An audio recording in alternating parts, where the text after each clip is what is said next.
Hello, everyone. Welcome to week 6 of the Olympian Draft League, the Phalanx division. I am joined here today by... Alberto. Yep, and we are Hi. going to be talking about kind of the matchups for week 6. So without further ado, let's get into it. And the first matchup is me versus Oedipus, and very, very interesting set. I brought the most evil team I've ever brought, or the most weird team. Yeah, I hate it. I would hate playing this team too. But the idea is his strategy for the last 5 weeks has been very very similar and a little predictable, and so I kind of know what he's bringing generally. For the past 5 weeks, actually, he got failed to punishment for this too. But for the last 5 weeks, he brought the exact same team, copy pasted.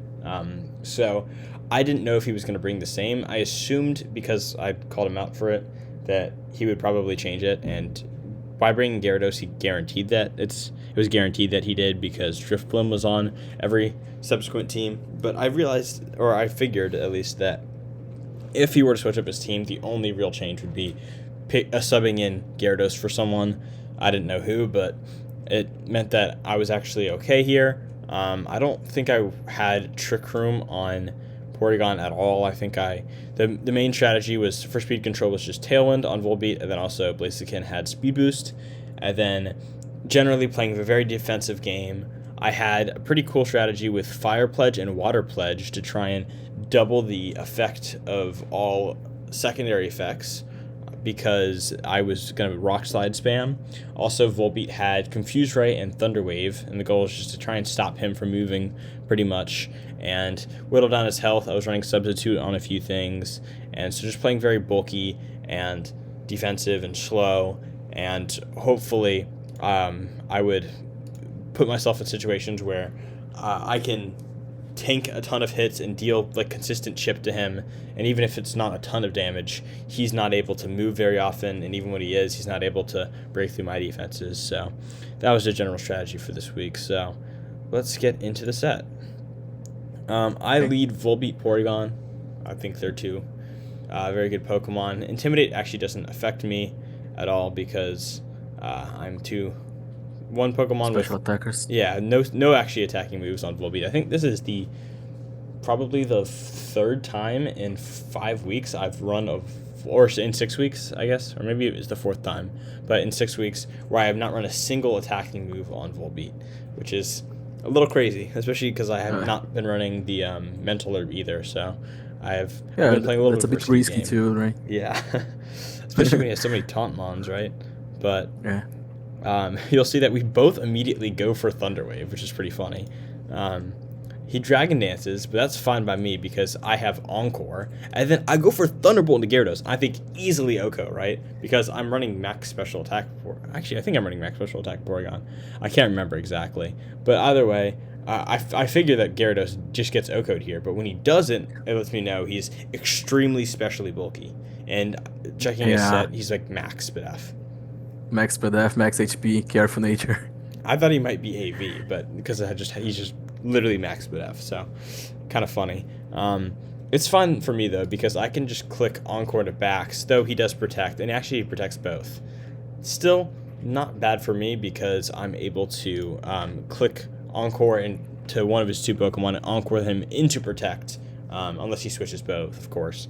But Terra Blast does deal good damage into his entire team besides Metagross, so that's why I went for that instead of Thunderbolt, because he could easily be switching into Rillaboom. Rillaboom's a nice mon to be able to bring out, so he goes for Helping Hand Gyarados here, but I Encore him into Protect, which is really unfortunate for him. Sad. And I set a Substitute, actually, because the goal is to try and, increase my defenses, and there's some turns where I won't be able to move, so also helps protect me from Fake Out on his side, because he has 2 Fake Out users. So Substitute is just a really good move into his team, so I wanted to bring it this week.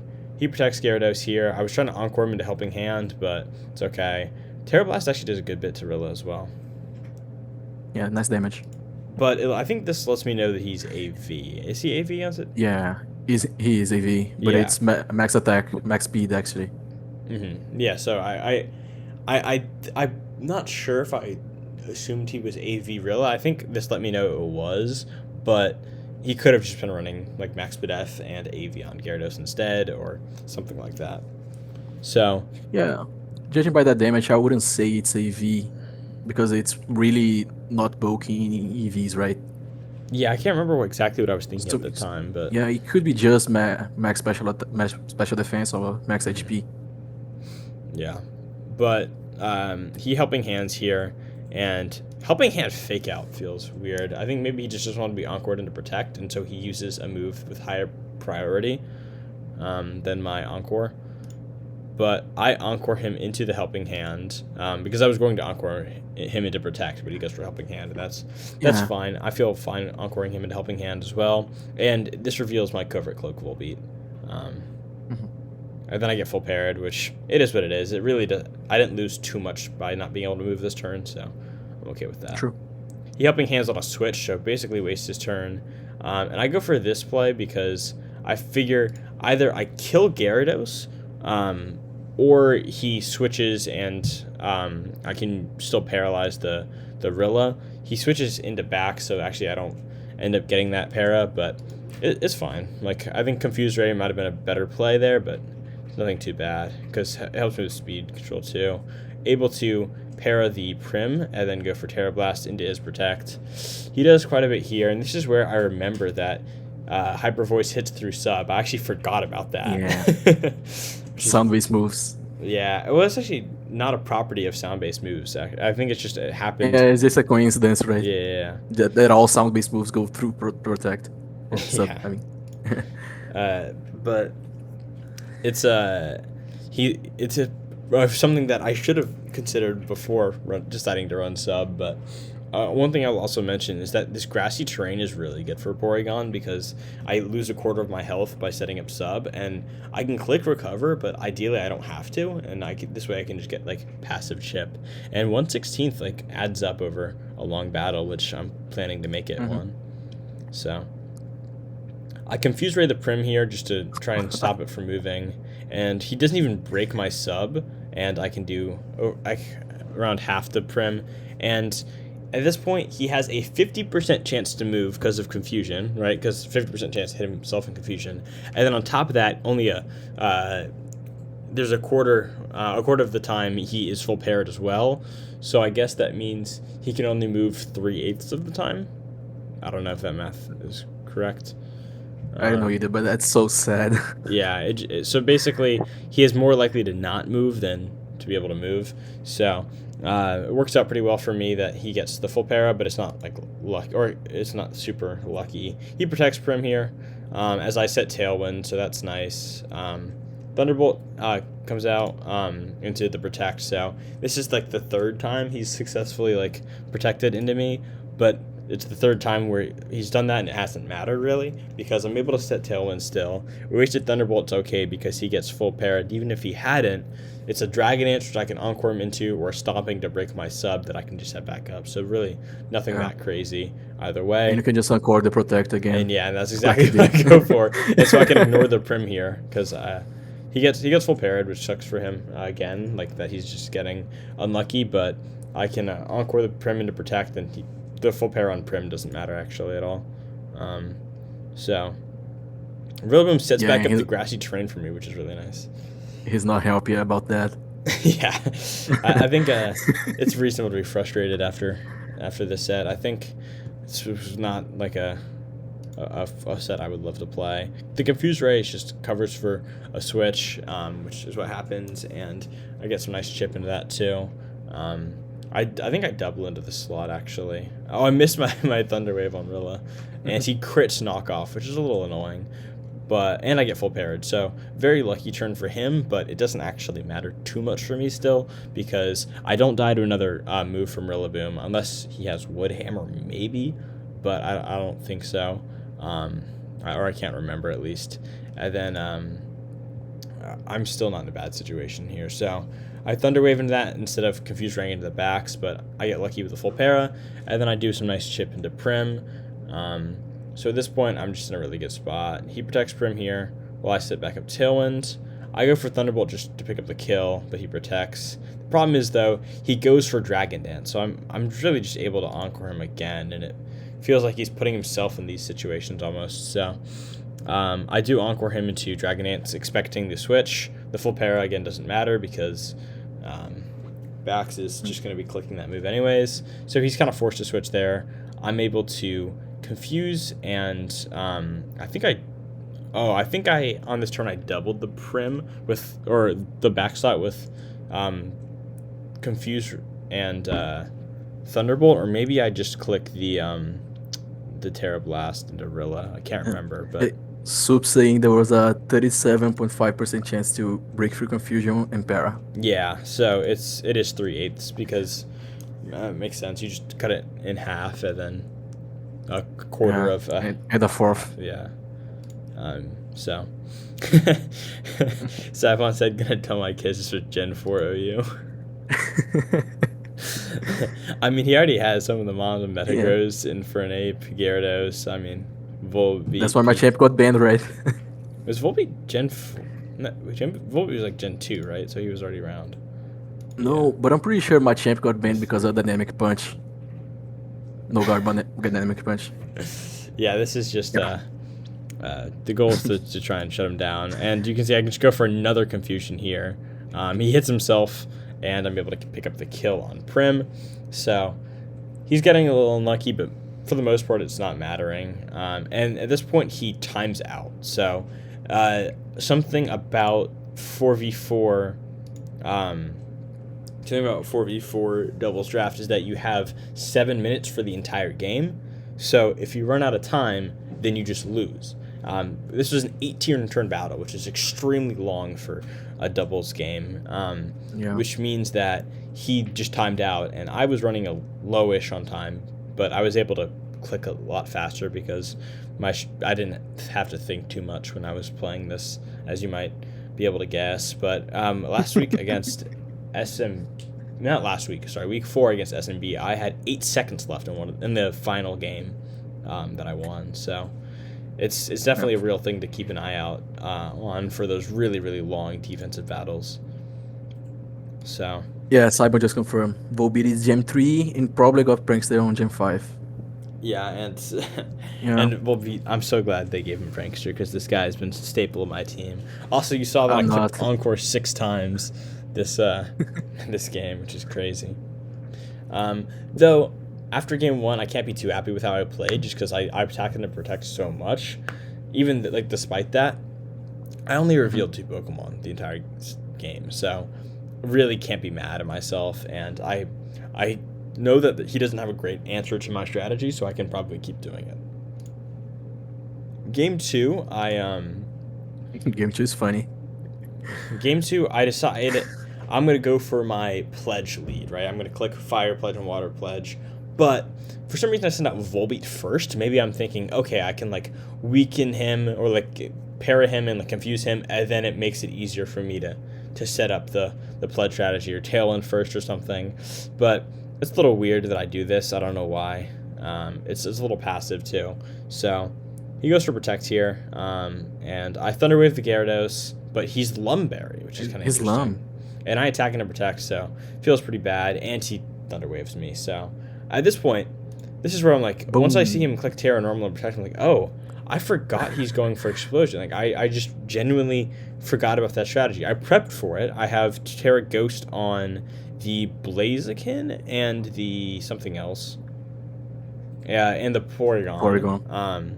But I decided to drop, as I was working on my team, I just dropped more and more Protects, and I just kind of forgot about it in this specific situation. So it was a big mistake on my part to forget about Explosion, and so even though I go for Thunder Wave instead of Confusion, which would have been a much better strategy because it would have been 50-50 instead of a 75-25, I just died Explosion. And so all of a sudden, I'm in a terrible spot. I brought Florges in the back as a Pokemon that was supposed to be only brought out once Volbeat had gotten off like Thunder Waves on pretty much everything, Confuse Rays, and so like he would have to already be in a really bad spot, and then Florges could really capitalize here because it was super defensive and could actually deal with a lot of threats at once if it were set up properly, but it's really out of position right now. So and these also are, I will note, are my 2 new Pokemon. So Yeah, normally I don't really love to commit a Terra and lose a moment, but okay, he trades 2, right? So I think he's in a good position, especially since you have a pretty lost special Blaziken, yeah, I'm not special Blaziken. isn't he? No, I'm just running Fire Pledge. Oh, okay.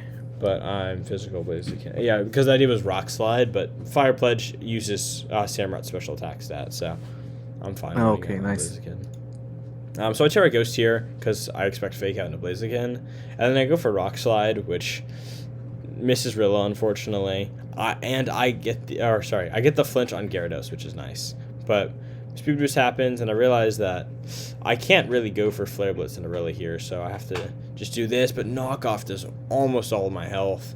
I set up a sub, but with a Thunder Wave, it kind of resets my speed back to normal, or back to neutral, because I'm +2 and paralyzed. And at this point, I realize I don't actually know if Rillaboom's max speed or not, or if he's faster than me, because he clicked Fake Out turn 1, which gives him priority, and this past turn, I was +1 and he was neutral. But now, I'm neutral and he's neutral, so I don't know if he's faster than me or not. And it turns out, and he has Grassy Glide into here, but it turns out he is faster, and so I'm in a position where I have both these Pokemon quite low. I could theoretically 2v1 here, but it's just a little desperate of a positioning. I could have gone for the Pollen Puff to pick up the kill on Rilla, and that, in retrospect, was probably the best play. But I don't think it would have killed. I think it would have, because it did 56 the first time, so before the heal, he's at 50, so it probably would have killed, actually. Yeah, okay. But maybe I was expecting a switch, and I thought the Gyarados wasn't switching for sure, or something like that. But yeah, he's a 3v1, so it's either probably way, okay for him. Yeah, I don't think it matters either way. So, and with Primarina coming out, I'm like, yeah, okay, it wouldn't have mattered either way. If it was a low HP Gyarados, he still outspeeds me, so yeah, he already confirmed that he does out. Did he confirm he outspeeds me? No, actually, I outspeed Gyarados, so I could have killed Gyarados and then would have won a 1v1, but I still would have lost the 1v1. So at this point, it's as good as over. And so he did have Grassy Glides, he just didn't click it against Blaziken. Yeah, and then I go for Synthesis here because I'm just trying to scout his moves, honestly. Even though I reveal my entire set by doing so, I think it's valuable to scout. And I could have just helped my differential by killing Rillaboom instead of just letting him set up. And there's just so many ways I could have played this better. But ultimately, I am convinced that my strategy from game 1 will work. So instead of abandoning it like I did this game, I'm just going to go back to it. And Porygon, like leaving him on the bench was a huge mistake this game. So definitely coming for game 3. I'd give a lot of merit to him too. I think he played nice this game. Yeah, I think he didn't play poorly by any means. But we'll see if he can stop my strategy again for game 3. And so this time I actually lead Blaziken instead of Porygon because the idea is I can shut down his explosion. Like I can just kill Metagross with Flare Blitz. I missed my Thunder Wave, which kind of sucks. I see misses his as well, so it actually works out for me.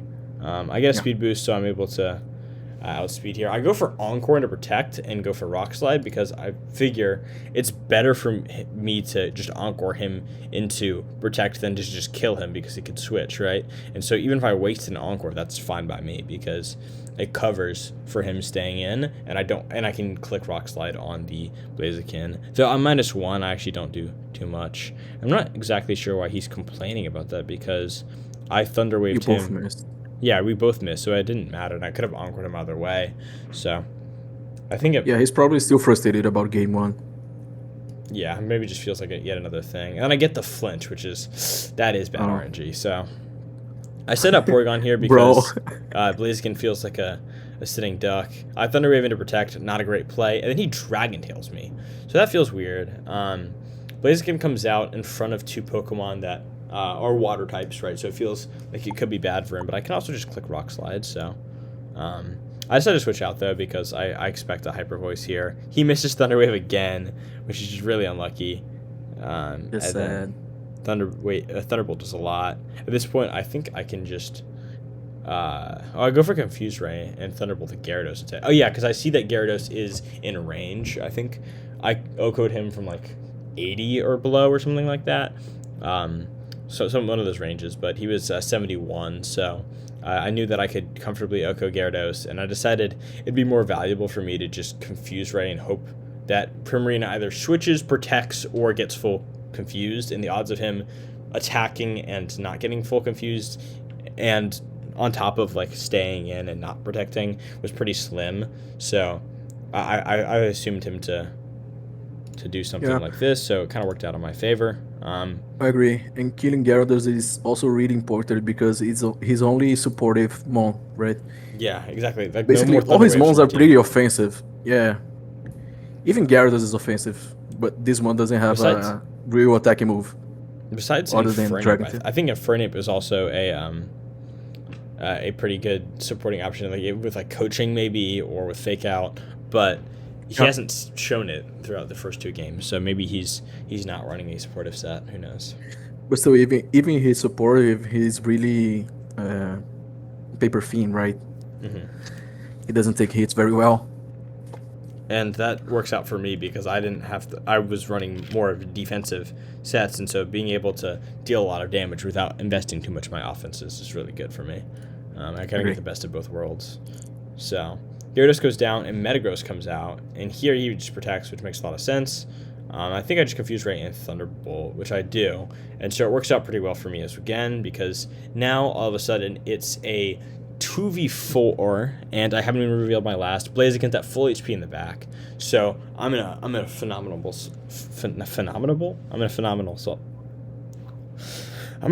spot, and I can just kind of Encore him into Protect, which is really annoying for him. Unfortunately for him, I've already revealed Covert Cloak, so he just can't stop me from Encoring him into Protect. And so I go for that. I could have Terra Ghosted on the Porygon here, but my thought process is he has Knockoff, and so Knockoff is a very reasonable move into my Porygon. So Terra Ghosting in front of the Knockoff just could be a bad thing, whereas not doing it, even if I lose a turn, Metagross can't do anything, right? And I can Encore him into Fake Out then, if he goes for Fake Out. So yeah, it's pretty safe to not Terra. Mm-hmm. Fake Out doesn't do a lot of damage. Well, yeah, and again, I can Encore him if he goes for it. So Fake Out is actually a mistake here. And so Knockoff would be like the only kind of play, but even then I could like, once he clicks Knockoff, I could just like hard target the Rillaboom while Metagross can't do anything. So so at this point, I'm feeling pretty good. I feel like it's pretty much a guaranteed win, and so I Encore him into Fake Out, and from here we can set the speed to fast, but he's Encored, so it's a matter of attacking in the Metagross when he's not clicking Protect, and now I have to click Encore again. I have to manage these Encore turns well, right? But that's not really a skill. I Terra here just because I don't actually remember why I do it, but I also forget that Terra Blast doesn't affect Metagross, so I'm like, I have to Thunderbolt the Metagross from here on out. Yeah, you could have switched to Blaziken too. Yeah, but for sure that would have done a lot more damage. I don't think it really was necessary at this point, because he's just being game's just over on both sides, and I don't want to. You'll see at this point I actually do only have 3 PP on Encore, so I still have plenty of turns left of it, but I can kill him just by clicking like Thunderbolt and by clicking these things, and so it's better for me to stay in and not waste one of those turns.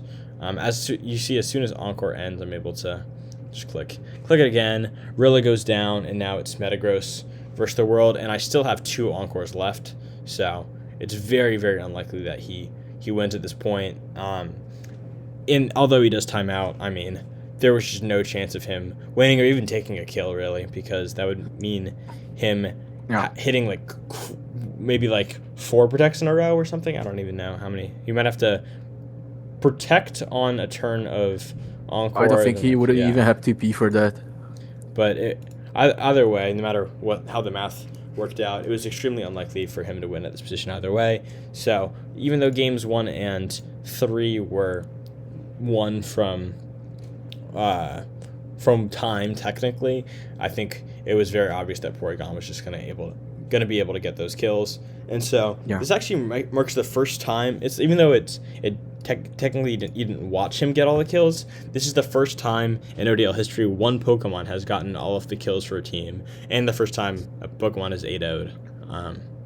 So how we do it is if there's a mid-game like forfeit, it's whoever would have gotten the kills. So if both games 1 and 3 had panned out, Porygon would have got these 2 kills, and then he would have gotten this kill in Metagross pretty clearly. And so technically, like by statistical perspective, it was that 8-0. Even if you don't count them from stats, like you just say, like, well, how many did he actually get? It's still 5-0, and that's the first time only one Pokemon has gotten a kill for a winning team, that is.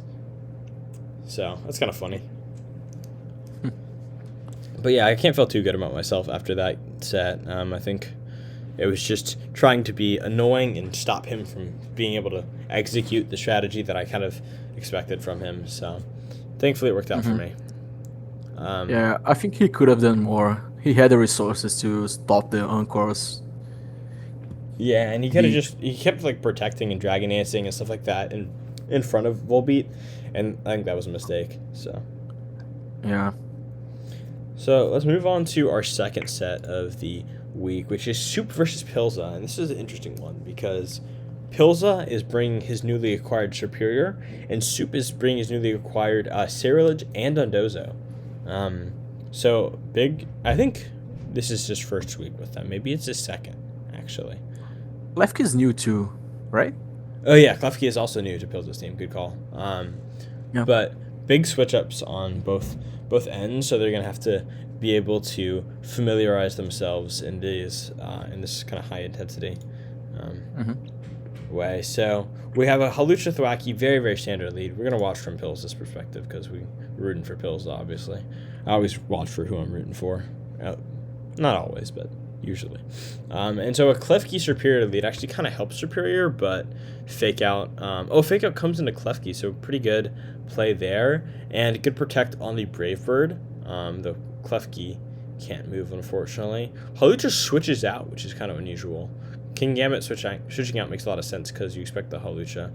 But I think it's Mold Breaker. It's not unburdened. Yeah, and we saw that it didn't use its Grassy Seed right away.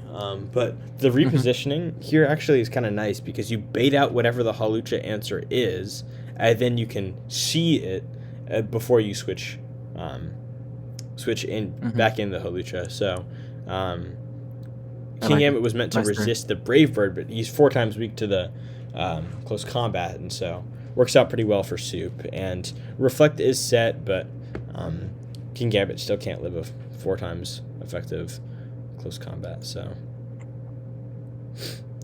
he just protects because expecting the close combat makes a lot of sense here, or Brick Break, which is what it is, and Trick Room is set, so not a bad spot for Pilza. Kowtow does a little bit, and Dazzling does a lot, but the only problem is Brick Break still kills and gets rid of the Reflect, so not a great turn for Pilza, actually. Terra Steel on the Hawlucha makes a lot of sense for the Dazzling Gleam, and you can see how easily he takes that. And then Terra Steel, Terra Blast actually works really well into the Clefairy too, so just good play by Soup overall. Clefairy Terra Steals as well, though it makes him weak to Brick Break now. He's able to survive the turn actually, so not a bad Terra at all. Though, Switch does come out and protect on the last turn of Trick Room. Wasted Follow Me instead of some Life Steal recovery, and then only a little bit the Thwackey, so Soup's down a really good position here. You can see that Pilza's already revealed his last, which is Superior, right? He was at full HP, but still, Soup has Hawlucha as a threat. He has the speed control pretty clearly. Thwackey has Fake Out pressure. And he has an unrevealed mon in the back, so Soup Yeah. definitely in a winning position right now. And we also know how Lucha doesn't die to Dazzling Gleam from this point. Yeah, because So we've he's pretty seen it safe. a lot. Pretty good spot for Soup. Kind of forced to switch out here. Fake out comes into Klefki again. And then it is the Brick Break, which makes a lot of sense, honestly, for Soup. Superior protects. That is completely reasonable as the Brave Bird comes out. And then a U-turn into the Klefki for Electabuzz. Only problem is now that Superior has forced to attack into the Electabuzz, though he does switch out. Clefairy goes down, and so does Reflect, which is a little unfortunate. And Trick Room is set here. I think this might be good because Superior is slower than Hawlucha if it's max speed. The only problem is it actually doesn't work because the Follow Me is still an active threat, so Superior is still forced to attack into the Electabuzz. And it's a Dazzling Gleam, and then Ice Punch does not do that much into Superior. If it were and then Leaf Storm into Protect. If it had been Reflect and Leaf Storm into Electabuzz, actually would have been a great turn for Pilsa. Mm-hmm. But, yeah, very unfortunate. And now Redirection is live again, and so Superior misses, which is just salt in the wound, honestly, at this point. But yeah, it's game over. Yeah. And so the crit, again, doesn't really matter. Klefki not able to take a kill because the Soup just repositions himself. Makes a lot of sense. Also, Hawlucha did take 17% from that one, so we know that that earlier situation where he was quite low, where he was at 17 exactly, which was this turn, Dazzling Gleam could have killed if he hadn't been faked out, I guess. So, yeah, pretty good win for Soup. If you're Soup, you're feeling pretty good. You had 2 Pokemon get very, very low, but you didn't even have to reveal your last, and you won 4-0. So I think it was a pretty good set by Soup overall. Yeah, very well played by him. Yeah, and by the way, that's just Hawlucha natural bulk. He's not running. Klefki has a 132 special attack, and Hawlucha has minimal investment in bulk. Yeah, Klefki's special attack was just completely arbitrary, by the way. Yeah, but I mean, he has some investment. The goal was just to tank. At first, it was like to tank a Bitter Blade from Ceruledge, but there were a lot of things like that. And like, well, if we have Reflect up, then he doesn't need to run as much bulk on the Clef, and so we can run more special attack. But it was just arbitrary, I think. True. It was kind of funny. Also, the black belt on Hawlucha is pretty interesting because that helps it Oko King Gambit, and that's probably why he was clicking Brick Break so much. Also because that's like his one strongest attacking move, but it becomes stronger than something like Terra Steel, Terra Blast because you have that extra 1.2. So pretty cool item on Soup. Soup always runs very interesting tech. Also, the Mold Breaker on Hawlucha, that's pretty cool. It actually beats or it gets rid of the effect of Mimikyu's Disguise, right? Because Mold Breaker ignores abilities. So Terra Steel, Terra Blast would Oko Mimikyu on Pilsa. Pilsa didn't actually bring Mimikyu this week, but it has been a staple for him of an almost guaranteed Trick Room setter, and it would just die instantly to Soup. And I don't think we even thought about that really in prep. Maybe just because we didn't bring the Mimikyu, but also because Hawlucha is not known for Mold Breaker. So pretty cool tech there. Yeah, and then also really good call. It also ignores the Friend Guard on Clefairy, so that could be why some of those rolls worked out the way they did. Yeah, Soup is talking about Brick Break in chat, saying it's better than CC because of screens. And that's that was shown with how many times he was able to click it effectively here. He clicked Brick Break 7 times. That's every other turn. But yeah, with these a little bit of longer games for you single players, everyone used to the hoplite division, 14 turns is actually a long time for a doubles game. You can see that these were 18, and then 8 was not long, but then 15. So like we've seen a lot. Just because we've seen a lot of these longer games so far today doesn't mean that they How are long is this long. one? This one's 14. 14. That's a lot. Yeah, and so By the way, how Lucha played 13 games, like, rounds this game. he only switched out. Yeah. Yeah.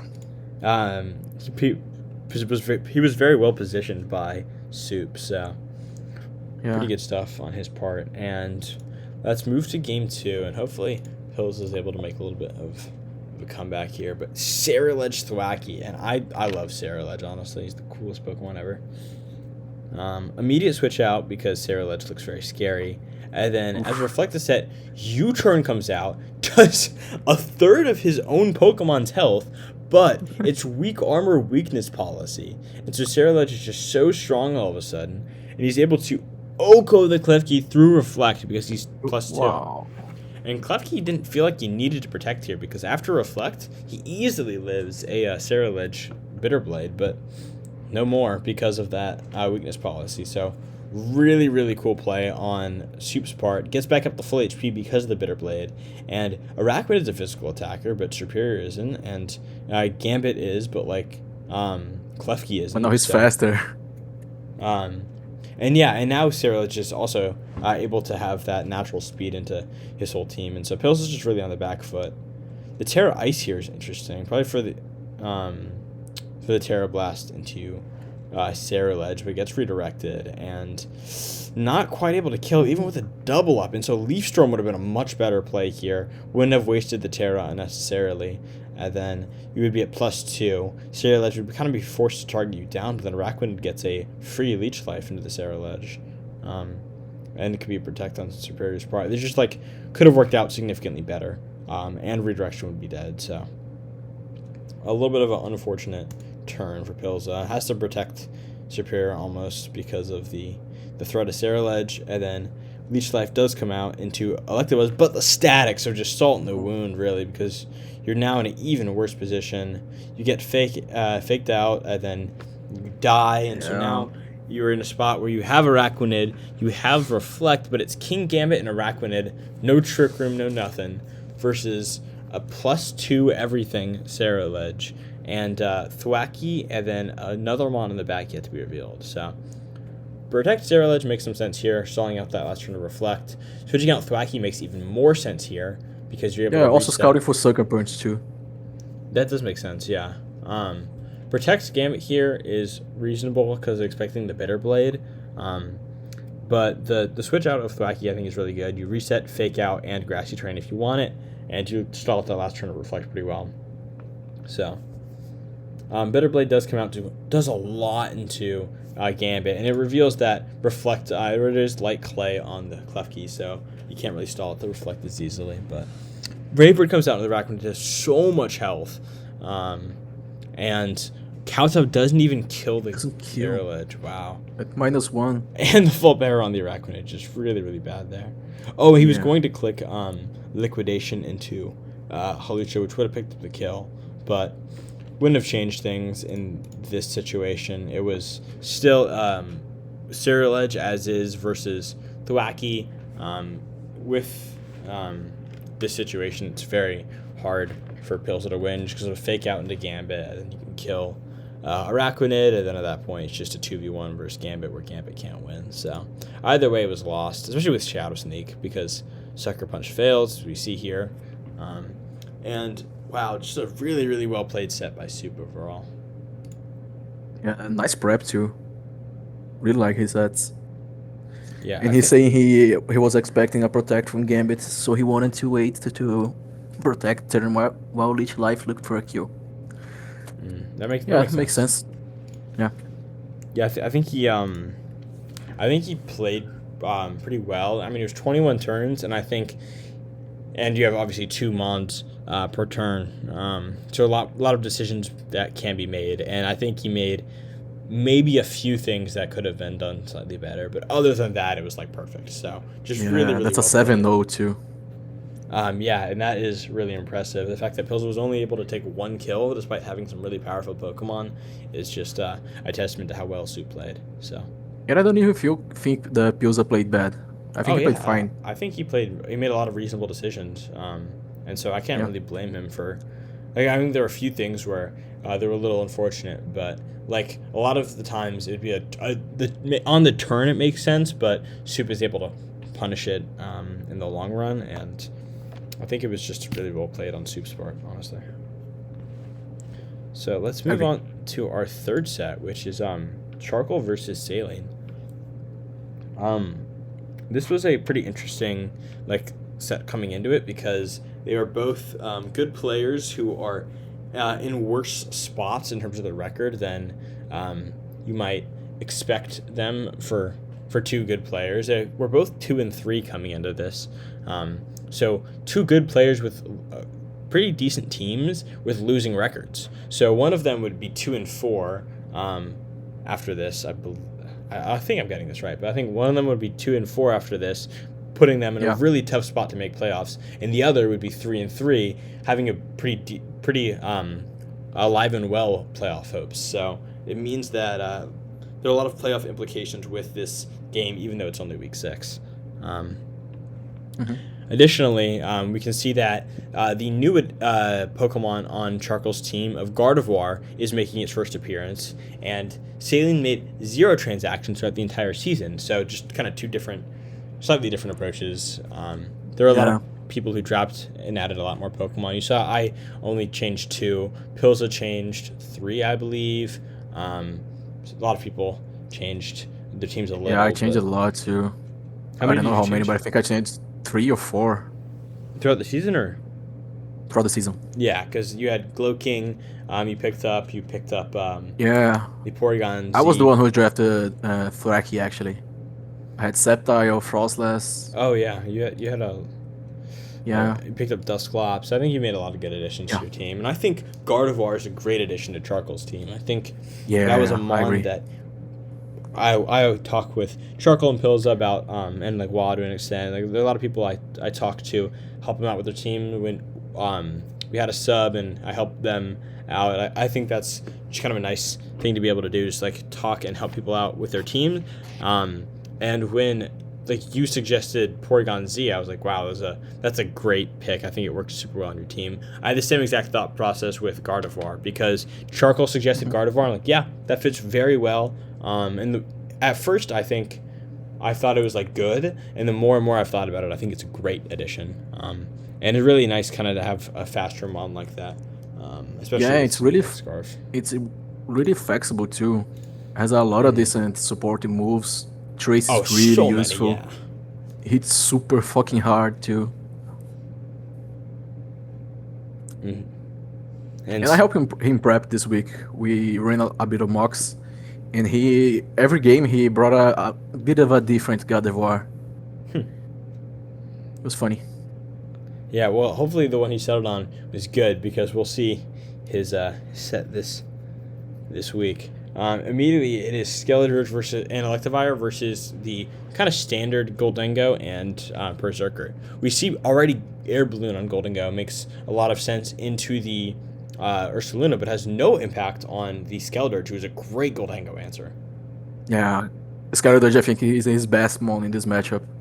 I thought that he was positioned very well, especially on this turn, just because the only real way he can die is to a Shadow Ball. But against these two Pokemon, Make It Rain is just horrible because they both resist. So And I'm pretty sure he prepped to survive a Shadow Ball, even from specs. yeah, I think he did as well. A Protect on Goldengo does make a lot of sense here. Electroweb comes out to lower the speed and to pop the balloon, and then Torch Song into the Protect. Reasonable play on both ends. U-turn here, though, is pretty good because you send out Crook, you get the Intimidate, and you're able to reposition yourself with the switch on the following turn. And Crook's able to pick up the Oko on Electivire, though great Terra on the part of Charcoal as well. The problem with the Meowth Grotto switch in is you're clicking Earthquake, so if you're Sash, you break your own Sash. And either way, you die to a Torch Song because the Torch Song is obviously being clicked, right, into the Steel type, so that is the one And problem Terra- with this play. Yeah, and Terragrass is really good here too.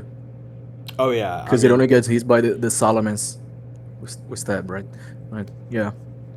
yeah, I mean in the triple X on Masquerada maybe, but he was just that otherwise with or without Terra, so Yeah. it's a little risky to click. And then like there are a lot of threats into the Skeleturge of the dark types and the ghost type, right? So there's you want to get rid of that ghost weakness as quickly as you can. Charcoal was really wanting to run Terra Ghost on Quaquaval this week, and I actually said you definitely shouldn't because of the of how bad the ghost typing is into Saline's team, and so that's why Terra Skeleturge here makes a lot of Yeah. sense. He was really scared about the double fake out because Selene also has Blastoise. Yeah, that's true, but not, it wasn't brought, and so Yeah. Berserker is now the fake out threat, and so not bringing Terry Ghost actually worked out pretty well. Yeah.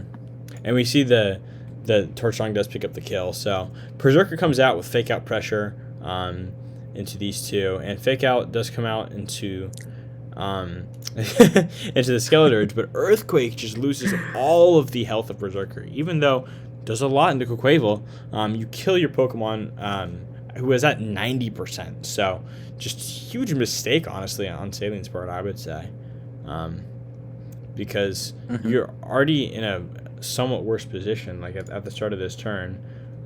You feel like because he's at +1, and because Quaquaval's a really good threat into Crook, he can easily just click Torch Song to Berserker here and Aqua Step into Crook, and then you get a double knockout, or maybe not a kill, but you're at +1 speed, so you can just click Aqua Step again, right? So you put Yeah. And yourself in a judged by the really damage, easy position to win yeah, if you're and judged by the Charcoal. damage, you already know this Crook is very offensive. Oh yeah, and that the Terra Ghost was probably just so it didn't die to or probably for a close combat, honestly. But Hmm. the Citrus Berry means that actually the Skeleturge is able to be at a 73 at the end of the turn too, after taking so much damage, and that's really good on Charcoal's end. And the Aqua Step is great because now Quaquaval easily outspeeds both of these Pokemon and is able to kill Crook on the following turn and able to deal some nice damage to Goldango if he wants. So just really good position for Charcoal overall. Does Great reveal the play. Life Orb too.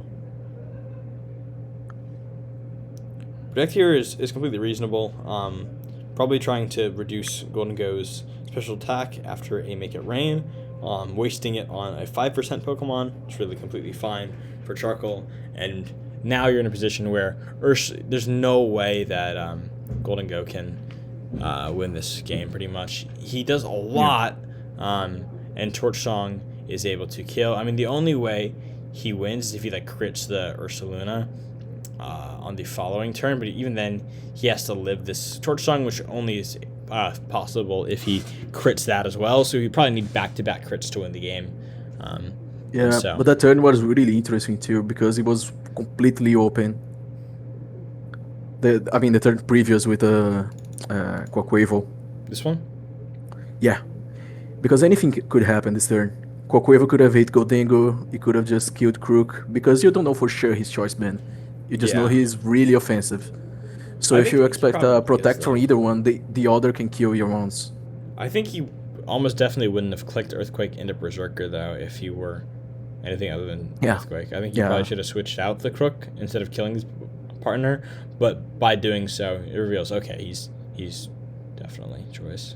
So I yeah, that's think it fair. is pretty reasonable on Charcoal's end, and I mean, well played, very very well played game one. I mean, he wins in 5 turns, and although it was pretty close actually, in terms of like the Charcoal losing 2 Pokemon, it felt like he was playing like he was the better player throughout that game one. So we'll see how Saline can adapt for game two though. And it is a Grimmsnarl Gardevoir lead, so very, very different lead. And Salaman's Crook, another very different lead here, where Earthquake is able to be clicked here. And the double Intimidate is pretty funny. Pretty bad for Grimmsnarl if he's more of an offensive Grimmsnarl, but doesn't affect it too much usually. And here, it's very tempting to just click a dazzling gleam because it's super effective into both, right? But another thing to consider is that Icy Wind is super effective into both, right? And because you have Scarf Gardevoir, you give yourself crazy speed control for the future. So I think Icy Wind is actually probably the correct play over Dazzling Gleam here. I agree. Fake Out comes out into Salamence, which is nice because the Terraghost is on the Crook, and it reveals the Roselli Berry on the Salamence, so he's able to easily tank that. And with the Terra on the Crook, it actually really does not do that much damage when it normally would. Like on the following turn, or if there was no Terra there or no Roselli Berry, it would have been a very, very good turn for Charcoal, but instead it turns out to be like a not great situation where even though there's a flinch, Knockoff does so much to Gardevoir, and all of a sudden you don't know if you're slower than Salamence and Crook, so you could be putting yourself in a really bad situation because you didn't click Icy Wind. And you know what's funny? Dazzling Gleam wouldn't even kill Salamence. Yeah, Because Berry only reduces by half, right? Yeah. And it doesn't do half. But, I mean, it turns out to be a really good item choice on Salamence. Oh, yeah, for sure. Because it works for It's really healthy. too, right? And the idea with the Yachi Berry, or not running Yachi Berry, is that Triple Axle Quavel, you eat the Yachi Berry on the first hit, so it's just like a terrible item almost, because the other two hits are full power and significantly stronger than the first hit, but you're wasting your Yachi on the first, so it's basically like not even having a Yachi Berry. So yeah. Fake Tears comes out here, but we see Crook is faster and Salamence is faster, so really, really unfortunate that happened. And now a Knockoff expecting a Earthquake, but really good play of clicking Knockoff into the Electivire, though he probably was just choice banned and couldn't switch. And at this point, you probably expect, okay, well, he's gone for the same move several times in a row when it maybe wouldn't have been this good. And I've seen so many attacks from him that I can assume he's probably not just adamant, he's probably choice banned. So the Terra here is not really that great, especially because you make yourself neutral to Dual Wing Beat instead of resisting it. But Tailwind comes out. You can Volt Switch and kill the Crook after the Fake Tears and send out your Skeleturge. But because you're at -2, you're not able to kill the Salamence, which kind of sucks. Oh, and at this point, he goes for Fake Tears into Salamence because he forgets about Unaware Skeleturge. So, Unaware ignores the opponent's stat changes in terms of positive and negative. So, this -1 Salamence is attacking like he's neutral. And -2 Spadef is pretty much, or is, in terms of Skeleturge, also neutral. So, Hyper Voice comes out, does a lot of damage, and even though you said Despair, he still does a lot. And you're not quite able to pick up the kill on Salamence because you expected to be able to with the Fake Tears, but you're not quite. So Fake Tears, or double up into Sylveon, I think made more sense no matter what, honestly. I agree. But especially because you can put it at -1, getting rid of that boost, and you're able to do a lot of damage, but it is Maybe what it even is. just Short Song the Sylveon and Spirit Break the Salamence. Yeah, that's another. I don't know if he would have killed because it's -2, but it's super effective. He did 20. He did 30 actually with Spirit Break, right? So he should theoretically. Yeah, he would have killed. But instead, yeah, he puts himself in this pretty tough situation. So at this point, he sets Light Screen for Sylveon, but both might go down here. Not the Skeleturge because you ignore the +1, but you're able to kill the Salamence finally, and yeah, it's a really bad position here. And your opponent has Tailwind for one more turn, and you're both just so low that it feels like pretty much guaranteed win with just Hyper Voice. Flower Trick comes out, but Hyper Voice is able to. Oh, it's not able to kill Skeleturge, but it doesn't matter because it's Sash, and even if it weren't, it still wouldn't really matter. I think going into Meowscarada is probably the correct play, just because you can get to +3, meaning you're able to kill Sylveon probably, and Sylveon might be slower. So I think going to if he's not Sash, then killing Meowscarada means you have a chance to win. Whereas if you go into Sylveon, you have no chance to win, right? So. And even just the differential.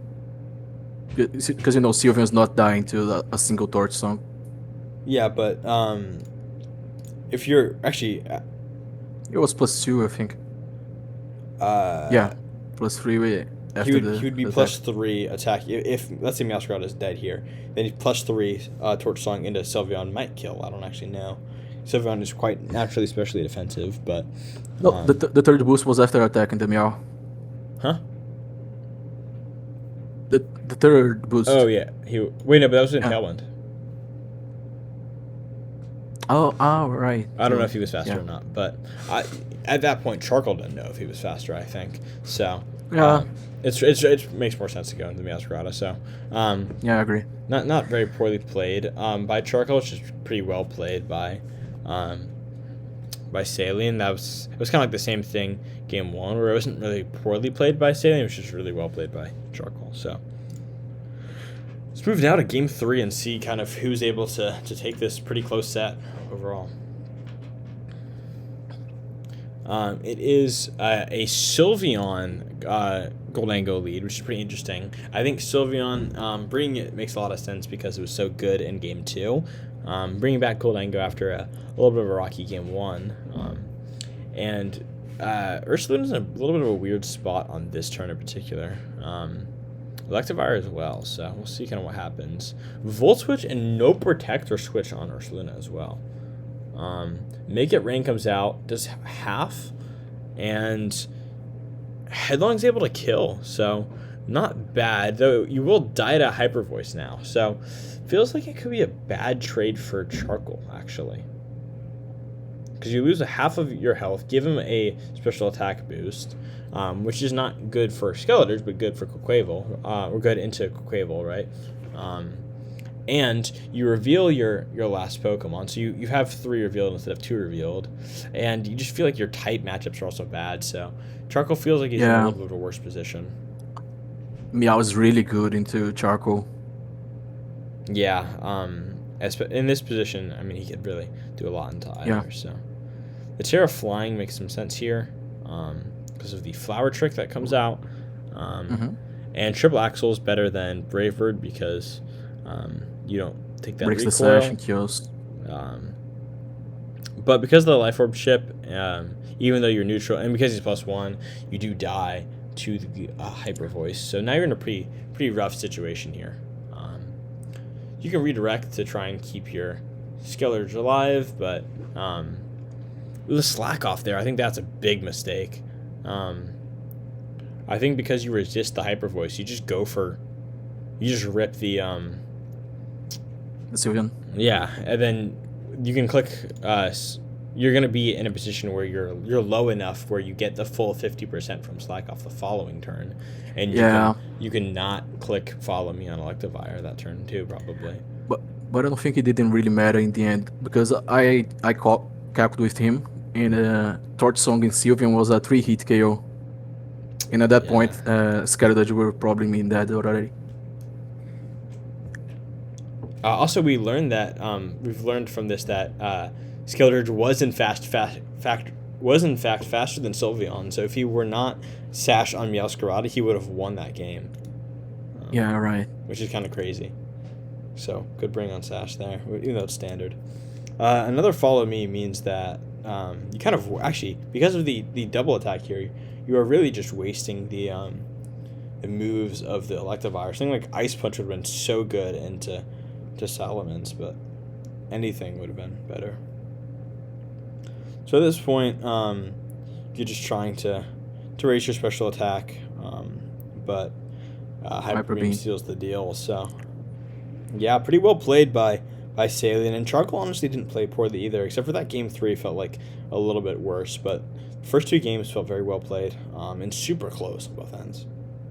Yeah, I think the only real mistake on game 2 was the Fake Tears. Yeah, Fake Tears, just forgetting that Unaware exists is definitely a big mistake, and I think there were a few mistakes here and there, but generally pretty well played. What's sad is we tested that in Mox in Rival Garden game. Is what? Sorry. We tested that in mocks, and he did fake tears and use Torch Song. That's Yeah, tragic, it's but sad. it's also hard to remember all of these things in the moment. Um, and sometimes, honestly, I think winning game one in a really scary game like situation where they bring some things you maybe weren't expecting or they do a lot more damage than you're expecting, make you feel less confident in the next two games, even though you've already won. I think that was true of my match for Cybon last week. So, which the video is So, finally up for. It took way too long to upload, but Cyber is saying the scheduler has 4 speed IVs. It was probably on purpose to outspeed yeah, Sylveon. it was, and I think that was a nice little touch on Yeah, Charcoal's end. Just that little bit good meant that call. he always outsped. So, yeah, pretty entertaining set, and I think they both played very well. For TBL versus Nick, we see that Nick has I don't know if this I think this is maybe his second week with this team because he subbed in for SNB. So these aren't necessarily new Pokemon to his team, but maybe it's the first week using him. I can't remember. Either way, half of these Pokemon are new to Nick's team in the sense of Rabombi being a significantly faster Pokemon than anything that SNB had when he was the one piloting the team. Haxorus is extremely strong. Mold Breaker can ignore these abilities, which is nice. It's just a pretty good Pokemon overall and monster attack stat. And then Rhyperior is really strong, immune to those electric moves if it's deciding to run Lightning Rod. Yeah. But in this matchup, you could maybe expect like Solid Rock to reduce that super effective damage, or Reckless to increase its own power. So some pretty interesting Pokemon here. And then again, some more additions on TVL's side. And a lot of these, the reason I'm bringing up all of these new Pokemon is because the trade deadline was at the end of week 5, and this is week 6. So a lot of these Pokemon are making their first or second appearances on Yeah, these I think teams. I think well, only for TBL. Nick already had these mons when I faced him on Yeah, week no, 5. week 5, yeah. But I'm saying Yeah. checking with the past 2 weeks, kind of some Yeah, yeah. changes that have been made, including Noivern and Meowstic, and not Mudsdale. But Noivern and Meowstic new to maybe Mudsdale. Yes, Mudsdale think too. Mudsdale yeah, too. yeah. Because he considered picking up like Rhyperior or Rhydon, but went for Mudsdale instead. But these 3 Pokemon are also new to TBL's team. And it's funny because the other 3 Mons, Torkoal, Indeedee, and Armarouge, and then on TBL's side, Politoed, Ludicolo, and Annihilape, I've just been staples, have been brought like almost every single week, if not every single week. So pretty funny. It has like 3 new Pokemon, or new-ish Pokemon, and 3 very common Pokemon. So we'll see how it works out. I actually don't remember who won this one, but Did he drop Mousehold? I I don't think he did. don't think so. Huh. It's funny. Didn't expect to see Annihilate without Mousehold. Yeah, it is a little weird here, but he hasn't really been using them in tandem much, so that could be a sign of how he plans to use him this week. And the immediate frisk on Noivern is really nice because you learn about Rocky Helmet and Life Orb. So Terra Ghost here on the fake out. Ooh, immediately forgets about Psychic Terrain. I think the Terra Ghost is pretty good because you see Boom Burst come out.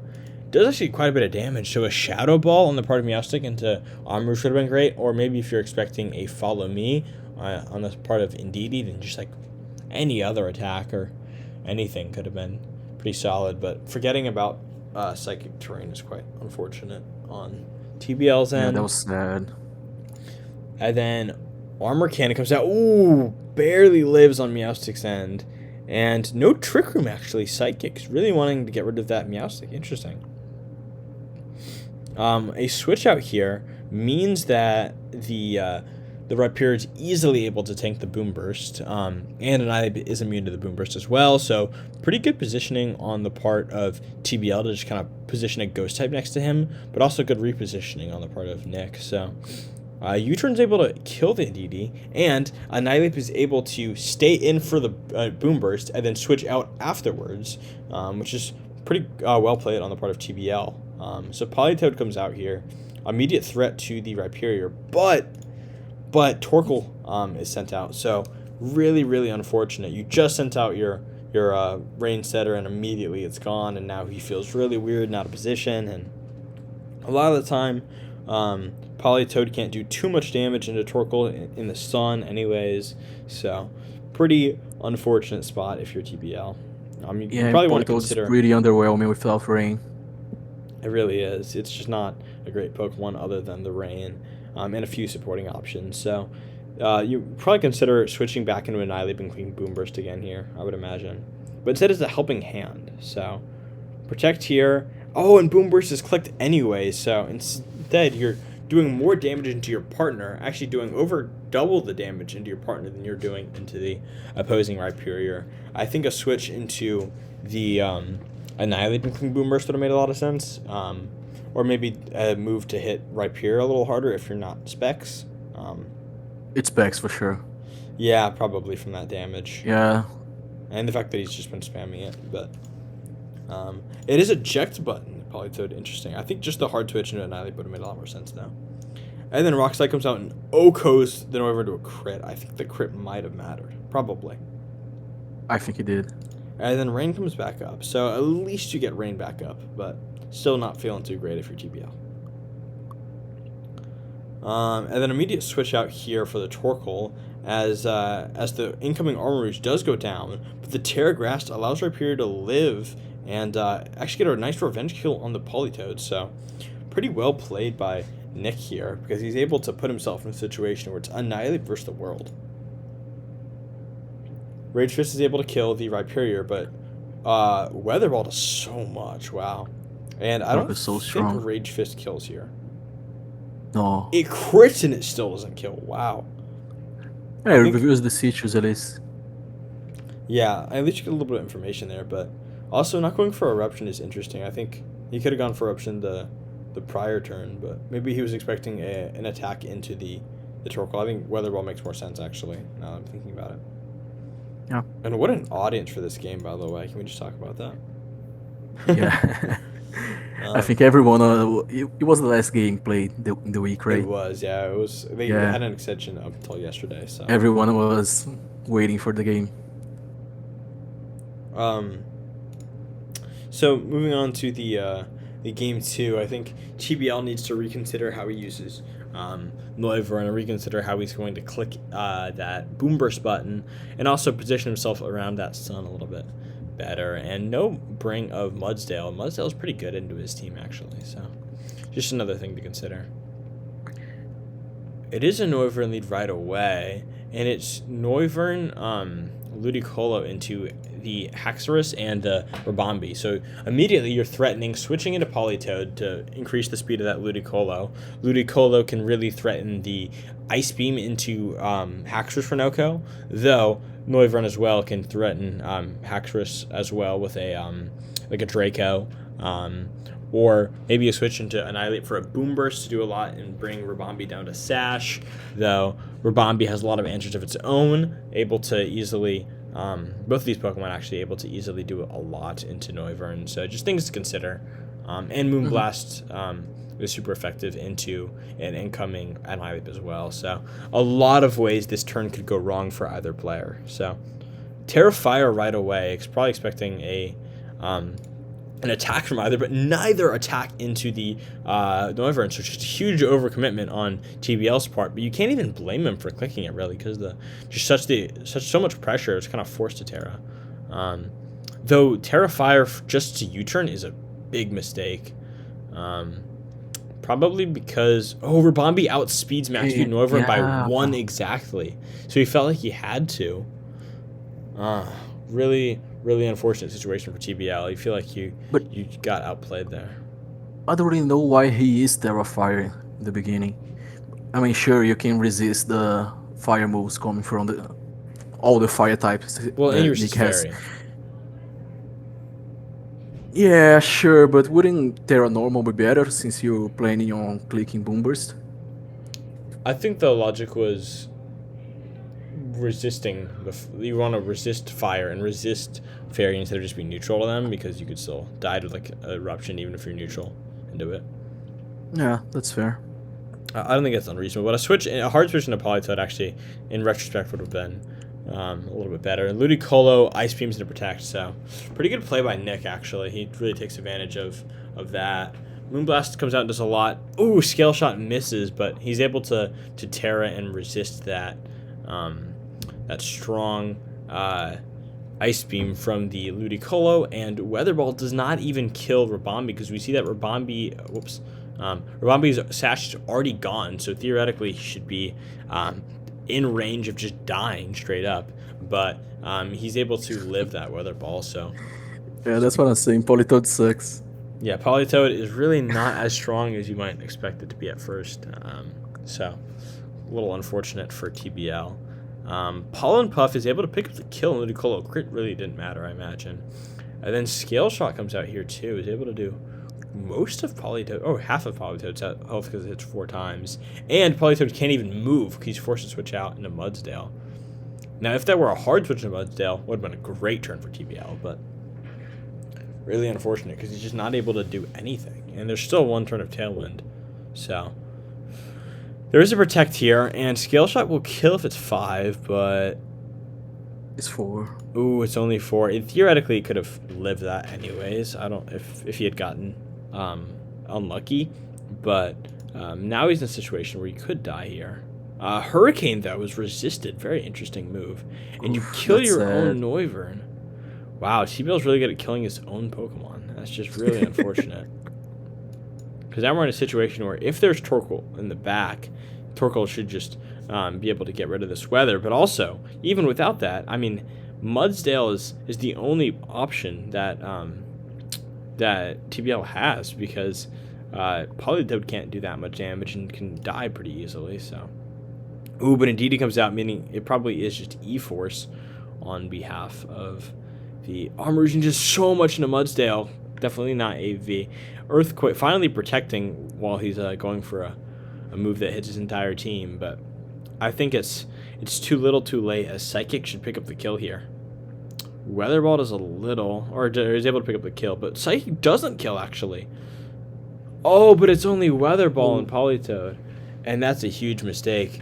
Politoed is not running a move other than Weather Ball, and I think TBL has already made the same mistake another week. Yeah, against me, by the way. Well, yeah, so now we know it, that he has. But it was against a Snow team where he only ran Weather Ball as his only quote-unquote water-type move. Because if Snow's up, then it's suddenly an Ice-type move, which is resisted by a lot of your team. Same thing here. Weather Ball outside of Sun, or sorry, outside of Rain, or even in Sun is not that great for TBL. So you really need Rain to be up for it to be good. And that's a huge mistake, running a move... running that as your only water-type move into an opposing weather. I mean, if there's no opposing weather, it's more reasonable. It's not anything to bat an eye at, really. But into an opposing weather, you can't assume that your weather will always be the one that's up. So, and judging by that damage, Hydro probably killed Indeedee. Yeah, I mean, the Weather Ball is neutral, right? And it's a 50 base power move. And so it's not stab, versus a stab move that's 90 base power or 110 base power that would have done significant. Yeah, maybe even Scald could have killed. This probably took I don't know if I don't know if this gen, but yeah, last gen for sure. It's okay. But yeah. Feels like not a super great set on TBL's part. He had a lot of solid ideas, but wasn't able to make them work. And even then, like, he could have... victory was in his grasp, but he wasn't running the right moves. So, pretty unfortunate there. Yeah, he doesn't get Scald. My bad. It's all good. I didn't think so. They removed it from, like, everyone in Gen 9, but... yeah. Let's move on to Wa versus Juvie, a very, very interesting match, because it's the number 1 seed versus someone who has gone 3-0 since he subbed in at this point. Because before, when it was Voids, he went 0-2, and then Wa subbed in and he went 3-0 for the next 3 weeks. Juvie has been is at 5-0 at this point heading into this match. So Wa has a chance to dethrone dethrone Juvie, even though he wouldn't pass him in standings per se. He would knock him off from being undefeated. Yeah. And he would move to 4-2, which cements himself kind of well into playoffs instead of being at 3-3, where you're kind of in the fray with everyone else. So, a lot to lose for Juvie here. And then we also see some interesting things. Terra Ghost has just been run on Beartic most of the time, and we see that he's running Terra Water this time. It's probably for Aqua Jet or something like that. But we also see that he brings Beartic again. So Beartic is a low point mon that he's brought a lot at this point. And these 6 Pokemon have been pretty common for Juvie, which is interesting because it's involving 2 D-tier Pokemon. And Kingdra, I think, has only seen 1 or 2 weeks out of 6. So, Yeah, I love Beartic. He's really underrated. oh yeah, I think he is quite good. And having like that Ice type with Swift Swim, that's just so like busted. It's like Overquill or something like that, where he's not a Water type, but he gets Swift Swim anyways, and he's really able to add some ride. He reads really hard. Yeah, he gets does. Liquidation and Aqua Jet. Mm-hmm. And Azumarill is another strong Liquidation and Aqua Jet clicker with that huge power. I almost said huge fat. But yeah, a lot to look out for on both sides. I helped Wa prep a little this week, and Alluring Voice on Jolteon is a big threat into Hydreigon. 2 strong electric type users. Into the Milotic is a problem. So Glalie was the original bring over Milotic, but Milotic gets Haze, so much better for dealing with Archaludon setting up or Belly Drum Azumarill, so or Swords Dance Beartic. But overall, it just feels like a pretty tough matchup on kind of on both ends. I feel like Wa has a lot of threats with Terra Fighting, Sneasel, Okoing, Arch as long as it's not sturdy. Earth Power on Hydreigon should just Oko Archaludon. Just a lot of power on both ends. So we'll see how it plays out. And immediately is a Furret Sneasel lead. So a really good lead because you immediately learn the items. Clear Amulet and Choice Specs. So you know that Fake Out actually works into both, and he can't even Terra either to avoid the Fake Out at least, right?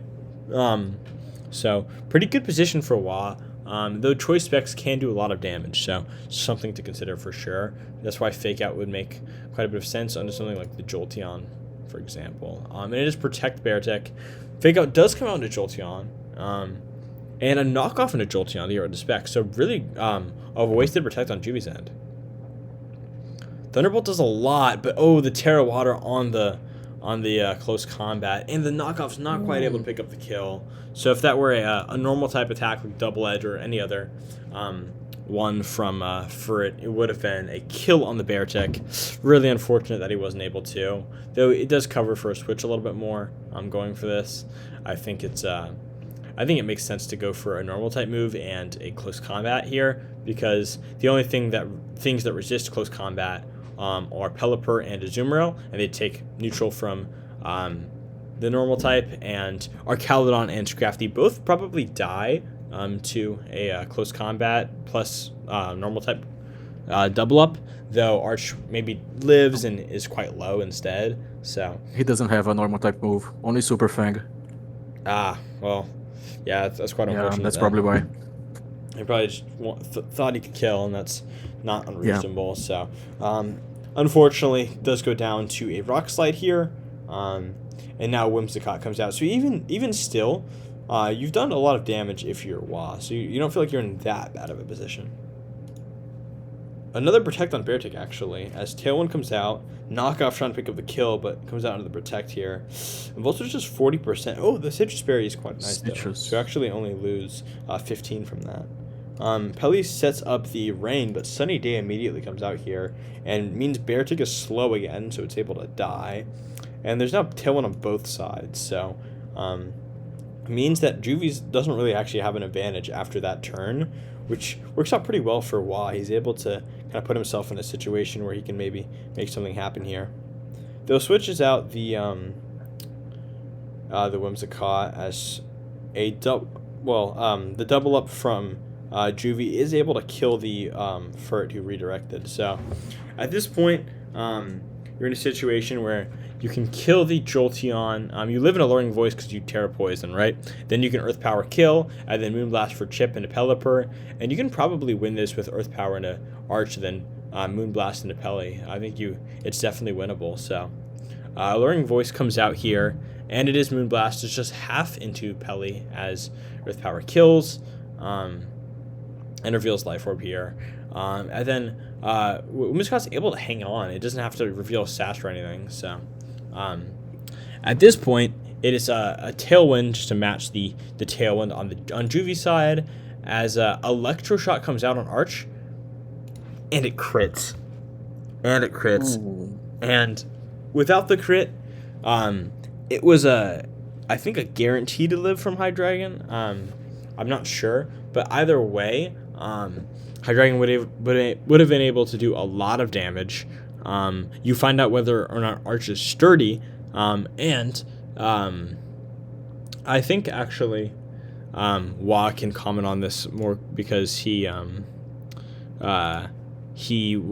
talked about it afterwards with me. But I think there was it's like a pretty much a 50-50 about whether or not he wins this game if he doesn't get crit, because he has to live with enough HP to live the Life Orb, maybe, I think.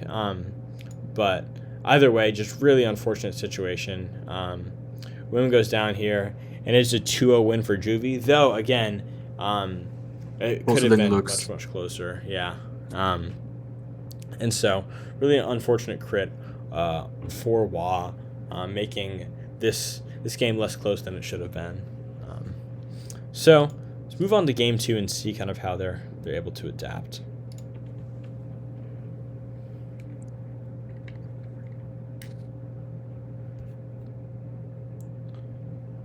So immediately we see the Intimidate activate into the Inner Focus Sneasel, because he's able to ignore that drop, which is really nice. You also ignore the Fake Out from Scrafty, and you have a faster Fake Out than it.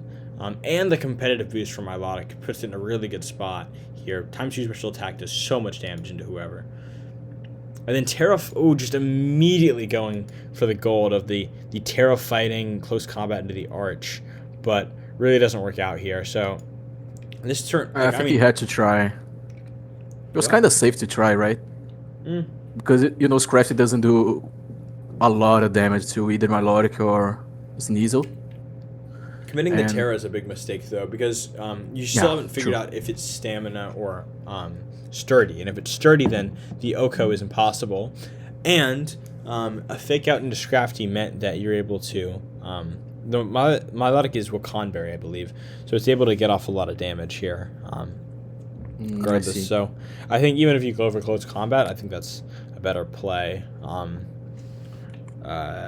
Just without the Terra, But instead, Pelipper switches in here. Close combat comes back out, but it is sturdy, in fact. And at this point, Electroshot is able to... It is Wakanberry, so it's not able to kill. But the Alluring Voice comes out into Pelipper, and you just... now Arch is in a spot where he can probably just click Protect again or switch, and he's able to come back later in the game as a threat. So, though he does stay in, actually, so it should be a kill here, right? Oh, no. The Pelipper is faster than the Milotic, and so quite unfortunate. Means that Tailwind is up, and so even though it's a 2v4, you're at -2 on both for Sneasel, and you get Fake Out pressure again, so... and Azumarill in rain, so and the Tailwind, so pretty good position for Juvie despite being in a 2v4. Fake Out just half the health. Oh, and so this is where Wa said that if he had run 12 more EVs on his Sneasel for speed, he would have outsped Scrafty and Tailwind, but because he did not, he clicks Quick Guard expecting to stop the Fake Out into either, and Milotic's in a really good spot here, except he doesn't have that speed, and so Sneasel wastes his turn, not able to click like a poison move into, like Poison Jab into Azumarill or something like that, And Milotic gets outsped and dies. So really, really unfortunate turn. Could have been so much better. But given what Wa thought his situation was, it was a reasonable play, but it just didn't work out very well, and really, really unfortunate there.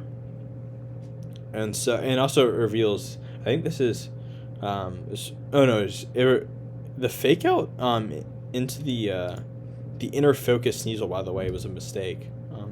Should have always been right. fake out into Milotic, right? And then you can still play rough into Milotic if you want, but play rough into Sneasel does make some sense too.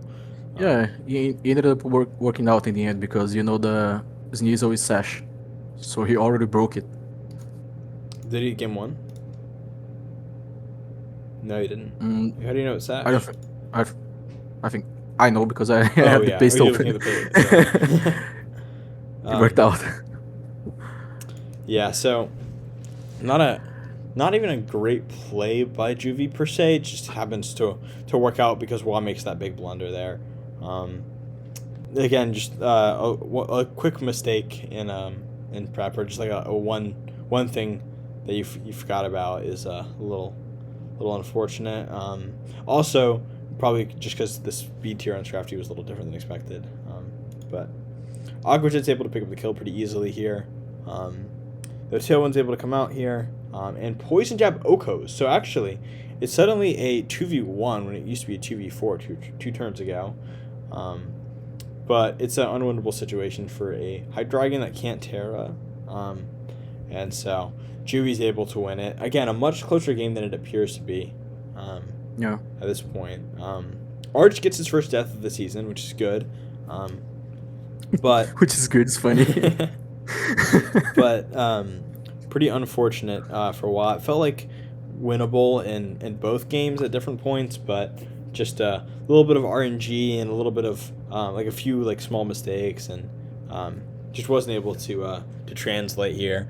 But very close to taking down the Juvia. I mean, with that said, even if he wins one of those two games, he still has to play a game 3. So who knows if Juvia actually loses, but would have been able to take one of these sets at least, one of these games at least off of him. So I'm very close to. Yeah. Let's move on to our final set. And do you have anything you want to say before we get started? Yeah, sure. When I saw Saibon's team, I mean, of course, he's 5-0 coming at this week. And I know pretty sure that he has two main cores that he likes to use. First one being, of course, Slacken and Wheezing. And the other being Rotom plus something else, which he usually switches every week. This week is Memo. It's usually Memo in Mox, for Disquake, right? Yeah, probably. In Mox, I tended to win the Trick Room against the Rotom, and my Tailwind tended to win against the Slacking. So I was pretty confident that if I got the position right, I could have won the game. But let's see how it happened. All right. And Saibon's team is quite scary because you don't know exactly what he's going to be bringing. You see he has 3 ghost types this week, which is pretty funny, showing he is pretty scared of Tauros and Sneasler and Golurk with their fighting type moves. And Fake Out too, yeah. So immediately a Dusclops Golurk, so it's hard Trick Room team from these 2 ghosts, and Slacking, who could be clicking a Dark or Ghost move. And Terra Ghost right away, actually. Yeah, it's a big mind game for turn 1 because really he can. Sorry, he can kill me with knockoff if I don't Terra or don't protect, and I can kill him with Dynamic Punch or Close Combat if he doesn't Terra. But the Protector actually works out really well because he commits his Terra and he wastes an attack, and the taunt comes out into Dusclops, but Dusclops isn't meant to lurb, and he goes for Trick Room, and it's really unfortunate that it is taunt wheezing and that it's not able to happen here. So the switch out makes sense because Dusclops is pretty useless without that. Golurk Terra expecting a knockoff, but it comes out into Sneasler instead, or into what used to be the Dusclops. And then the Will-O-Wisp, unfortunate, because that would have killed Slacking, yeah. Yeah. really unfortunate. And then Protect Slacking does make a lot of sense because the Throat Chop does come out and do it. D-Gleam does a lot into the Golurk, who is now a pure fighting type. And then Slacking goes down, but Weezing is able to get off another D-Gleam here and put them both very low. And Golurk will die next turn, no matter what, even if he's not attacked. So a switch out in a Glow King makes some sense. You resist that D-Gleam, and so you take pretty much nothing. As Golurk does go down, but it's a 3v3, and you're at... I think that's the main turn of the game for me, because I had a chance to set up Trick Room with Slow King. And if I did, I probably would have the chance to win the game, because this Slow King is very strong. He has basically max special attack with Life Orb, so he kills everyone on Cybon's team. But instead... Except for the one in the back. But instead, it's a Sludge Bomb on Slow King, who does so much to Clefable. Oh, right. Wow. That happened. But no Trick Room here, so... and poisons means that Clefable goes down, and Cybon loses Clefable, but he's able to get a free switch, actually. So, could benefit him, actually. And Taunt on Dusclops is just so unfortunate that it means that Alberto's just now in a really pretty tough situation as Bascio Legion comes out. Very scary mon, just Oko Slow King, who would have been able to get up a Trick Room last turn if he... Yeah, and that would have really changed things because he would have outsped, so... Instead, Dusclops is only able to game over. Struggle. Wow, ooh. No attacking moves. Why not switch out then, like the last turn? Because I thought he might just kill my Zizzler if he targeted the Dusclops. I guess, but that's pretty unfortunate. I expected the Dazzling Gleam from Weezing. So if he clicked Dazzling Gleam, I would have just died. And I think he did. Yeah, he did. Yeah, but not going for Trick Room on Glow King there and going for... And running big mistake. The Dusclops with Eviolite instead of Mental Orb. And, yeah, that's what I thought too. That was probably my main mistake in this set. I didn't respect the taunt. Yeah, but it is what it is. So we'll see if you're able to bounce back for game 2. And instead it's a Golurk Talonflame lead, interesting, into Mammoth Swine Rotom. So a really annoying lead to have to deal with. The Terra Ghost here makes sense for the Dynamic Punch or the Close Combat, but Close Combat comes out into Rotom instead. And Knockoff instead of Earthquake here. And Thunderbolt instead of Discharge, because you're going for Terra Ghost. Makes sense. So Protect Talonflame for the Ice Shard, pretty good play. I actually would have made probably the same exact play as you this turn, maybe killing the Rotom instead, but if it's not Sash Mammoth Swine, you're able to kill it before he can Ice Shard you, right? Then you put yourself in a really good spot unless it's Bask. So yeah, I thought so too. I just didn't expect that Sash. Yeah. It is what it is. He's running a few weeks now, actually, and it's been really good for him. So I think very smart of him to run it.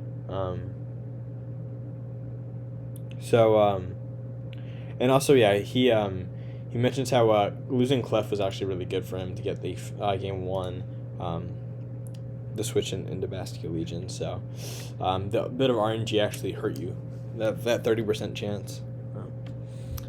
But on this turn, Thunderbolt Oko's Golurk, he's now at -1, and so Talonflame has to switch out here pretty much. So Caesar comes out. It is Protect here on Mamo. Rock Slide would make a lot of sense here, and that's what it is. But Caesar gets a free switch in, actually.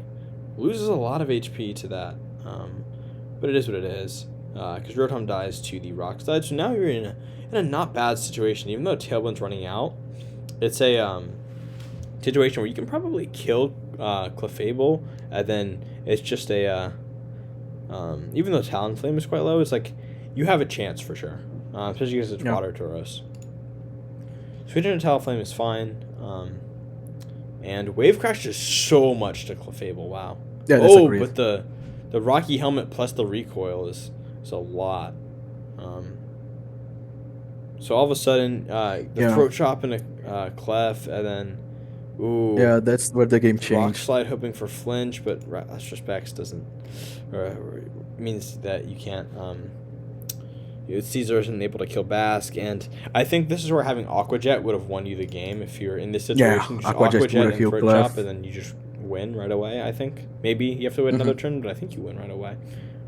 Yeah, Either I way, probably win the turn. either way, you win the game, right? So, But I had CC and Protect. yeah. And so Rock Slide, you're not able to get that 30% flinch, which would have won you the game, but No. but it means that you're just hoping for another flinch and you don't get it, and so it is game over. But By the way, I was faster than Basque Legion. I don't know if I wave crashed first, I maybe could have 2-hit KO'd, but I don't know. I don't know well, for actually, sure. Rock Slide's the better play though, hoping for the flinch, and then you can wave crash. Yeah.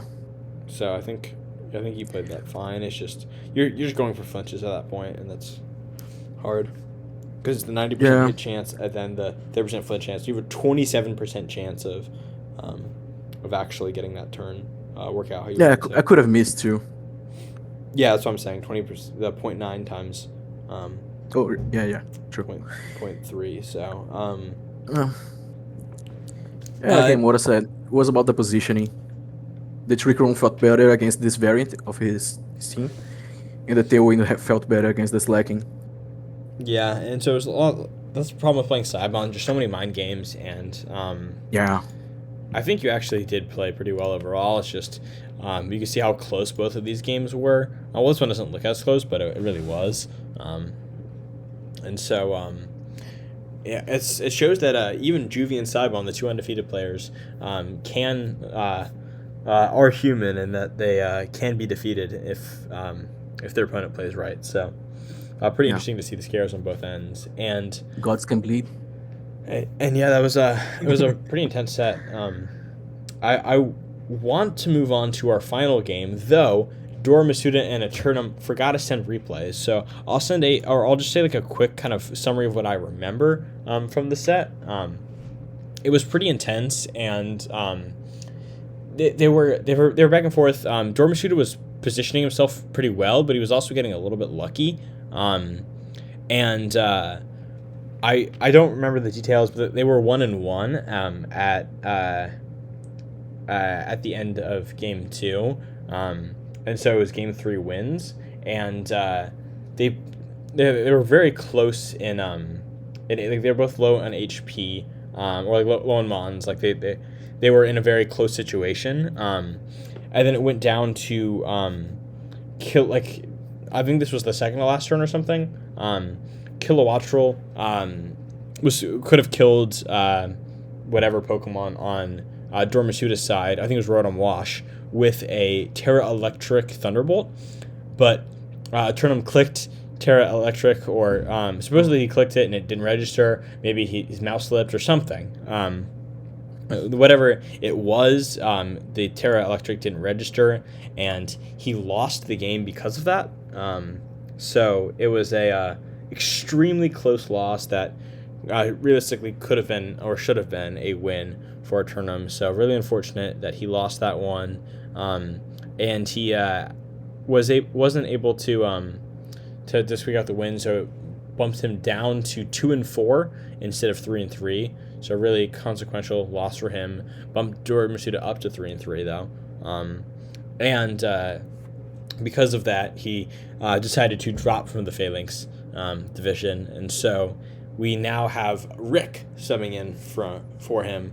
Rick, who was the winner of the very first season of ODL, the Hoplite division, before he was even called the Hoplite division, and who is someone who has been in the season or in ODL for a long time. I think he participated in one of the last 2 seasons. I think it was season 1 of Phalanx, and so he has made some pretty interesting additions. The next 2 weeks, he's going to be fighting 2 pretty tough opponents in Juvie and Charcoal, though he has a pretty good team matched up into both of them, and I think he has a realistic chance of beating both of them and squeaking into playoffs. So that would be kind of crazy if he were able to defeat Juvie.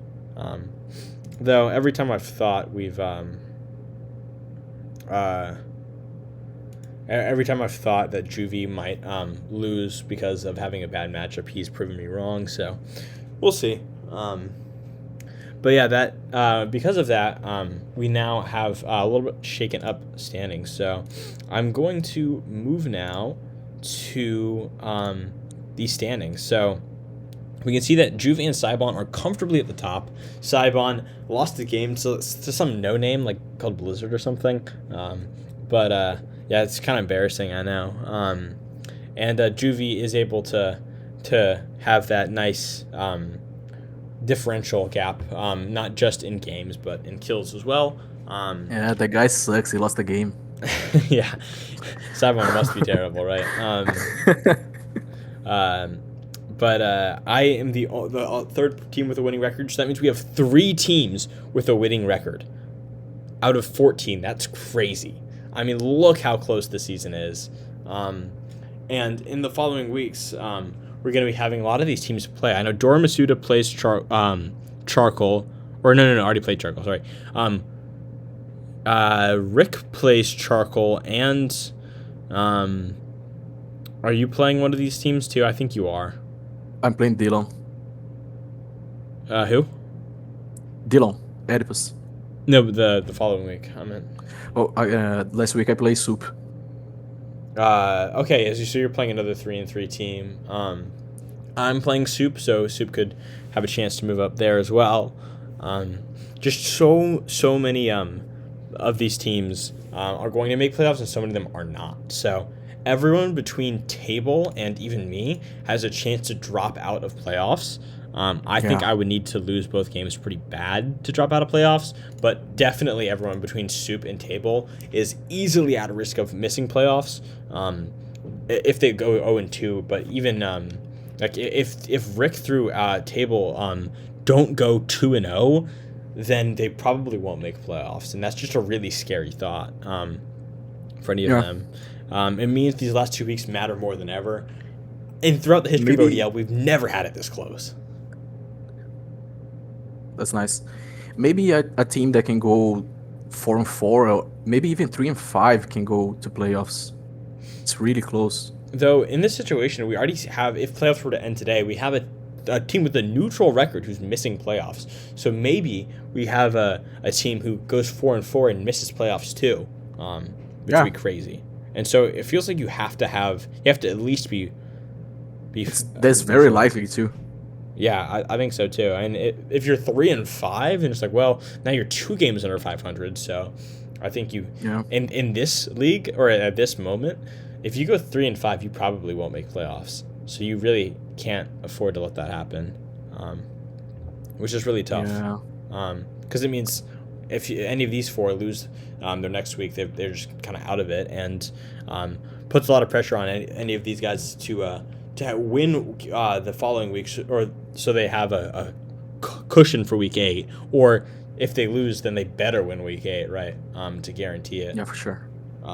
Though I will say one of these teams will be avoiding the top 3. So how it works for playoffs is the top 8 make playoffs, right? And then the top 4 teams get to choose their opponent in descending order from these bottom 4 teams. So Juvie gets first dibs, then Saibon, then me. And then it's, let's say playoffs end today, then Soup would just be stuck with whoever the 4th unchosen person is here. So it's not really that much of an advantage, but the difference between being 4th and 5th is that you can't play the top 3 seeds, right? So Soup, if playoffs were to end today, can't play one of us 3 in the following rounds. And another advantage is that playoffs automatically reseed. So let's say by some miracle, playoffs were to end today, and Juvie and Saibon and I all lose, right? Then Soup is the highest seed remaining. So he's going to play Wa, right? Because Wa beat, let's say Wa beat Juvie, right? Then he's going to play Wa, which is theoretically the best matchup for him because he's the 8 seed, even though Wa is clearly better than most 8 seeds. Yeah, that's what I was gonna say. And normally in this type of scenarios, you think like, okay, I'm gonna pick the worst team, but you can't say who's the worst team because 5 of these teams are tied. Exactly. I mean, it's just so close that it's kind of crazy. Like, I don't.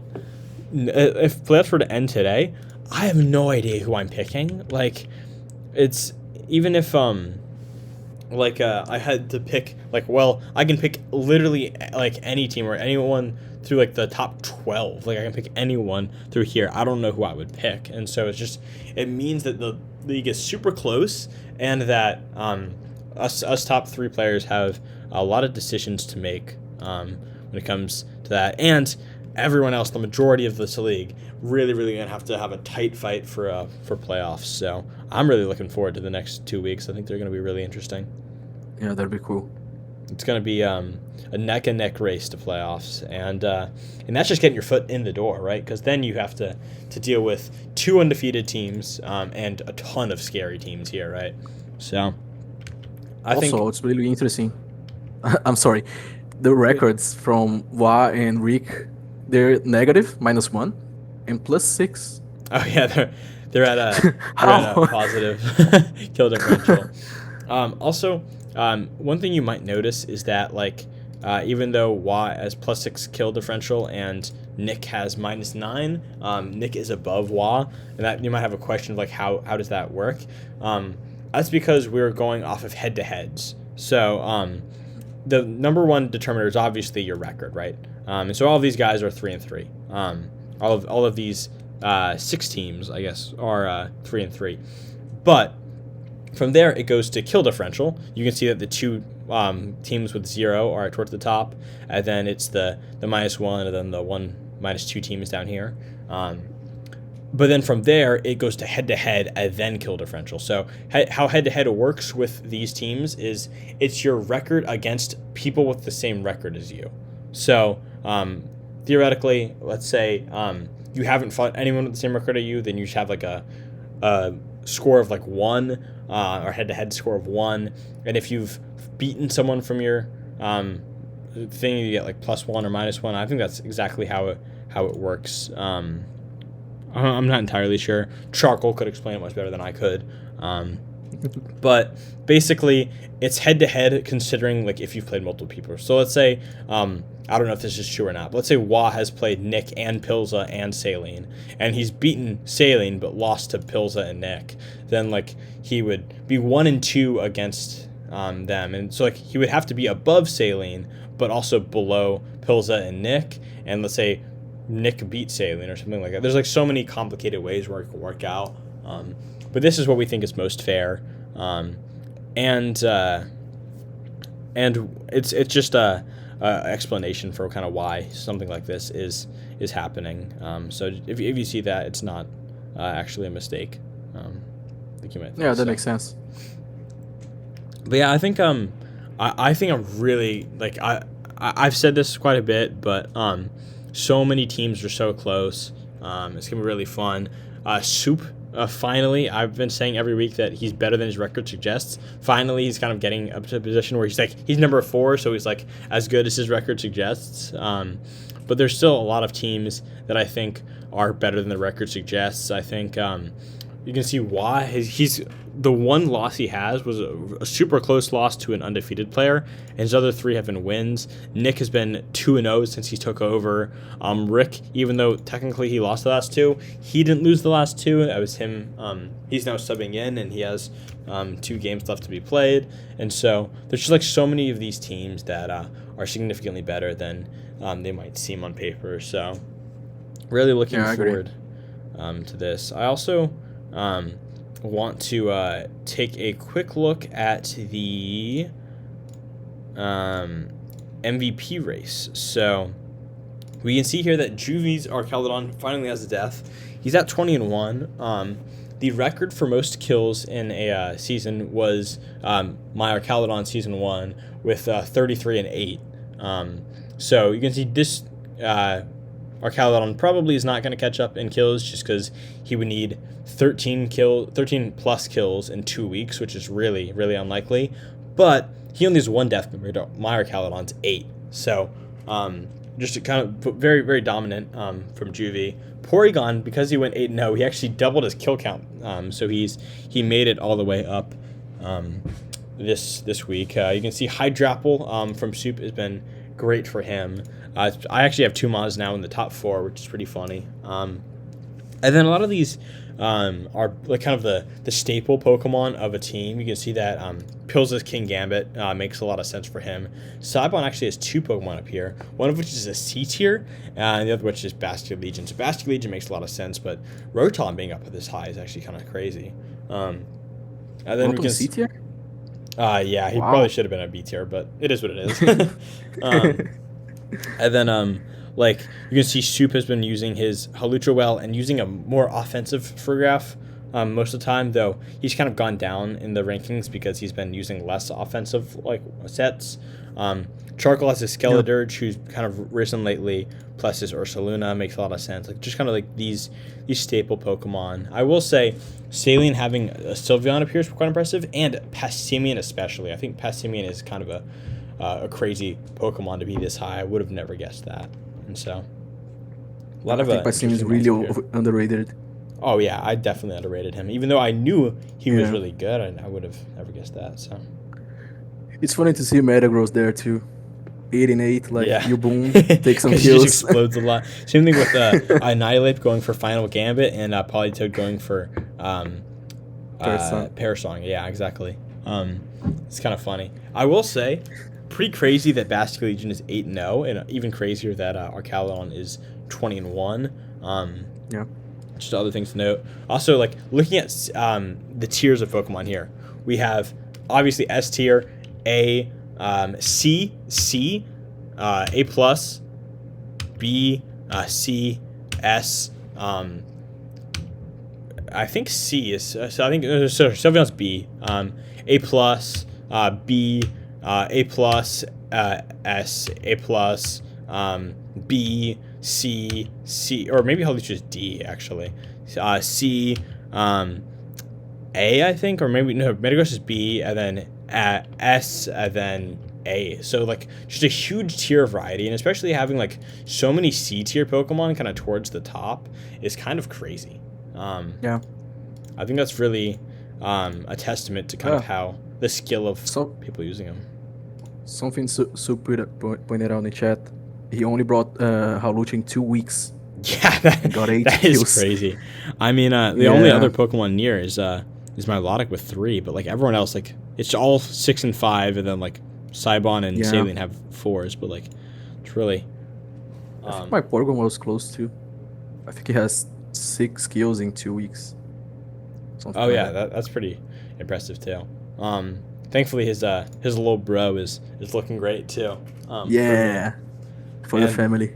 And I feel pretty happy that he was able to have just such a dominant week this past week. I think he's been a great Pokemon for me, and Hisuian Samurott actually had a really bad week for me. He went 0-1, but that's just because I used him poorly. It's not because he's a bad Pokemon. He's been really good for me too, and so I'm glad to see the 2 Pokemon that I've used and that have helped me so much throughout the season get the recognition they deserve. So it's always cool to see them up here, especially considering last season I had 3 forfeit wins, meaning I didn't have any Mon towards the top of the leaderboard. I think Urshifu was like number 9 or something like that, and Urshifu Rapid Strike, I mean, like one of the best Pokemon in the game, right?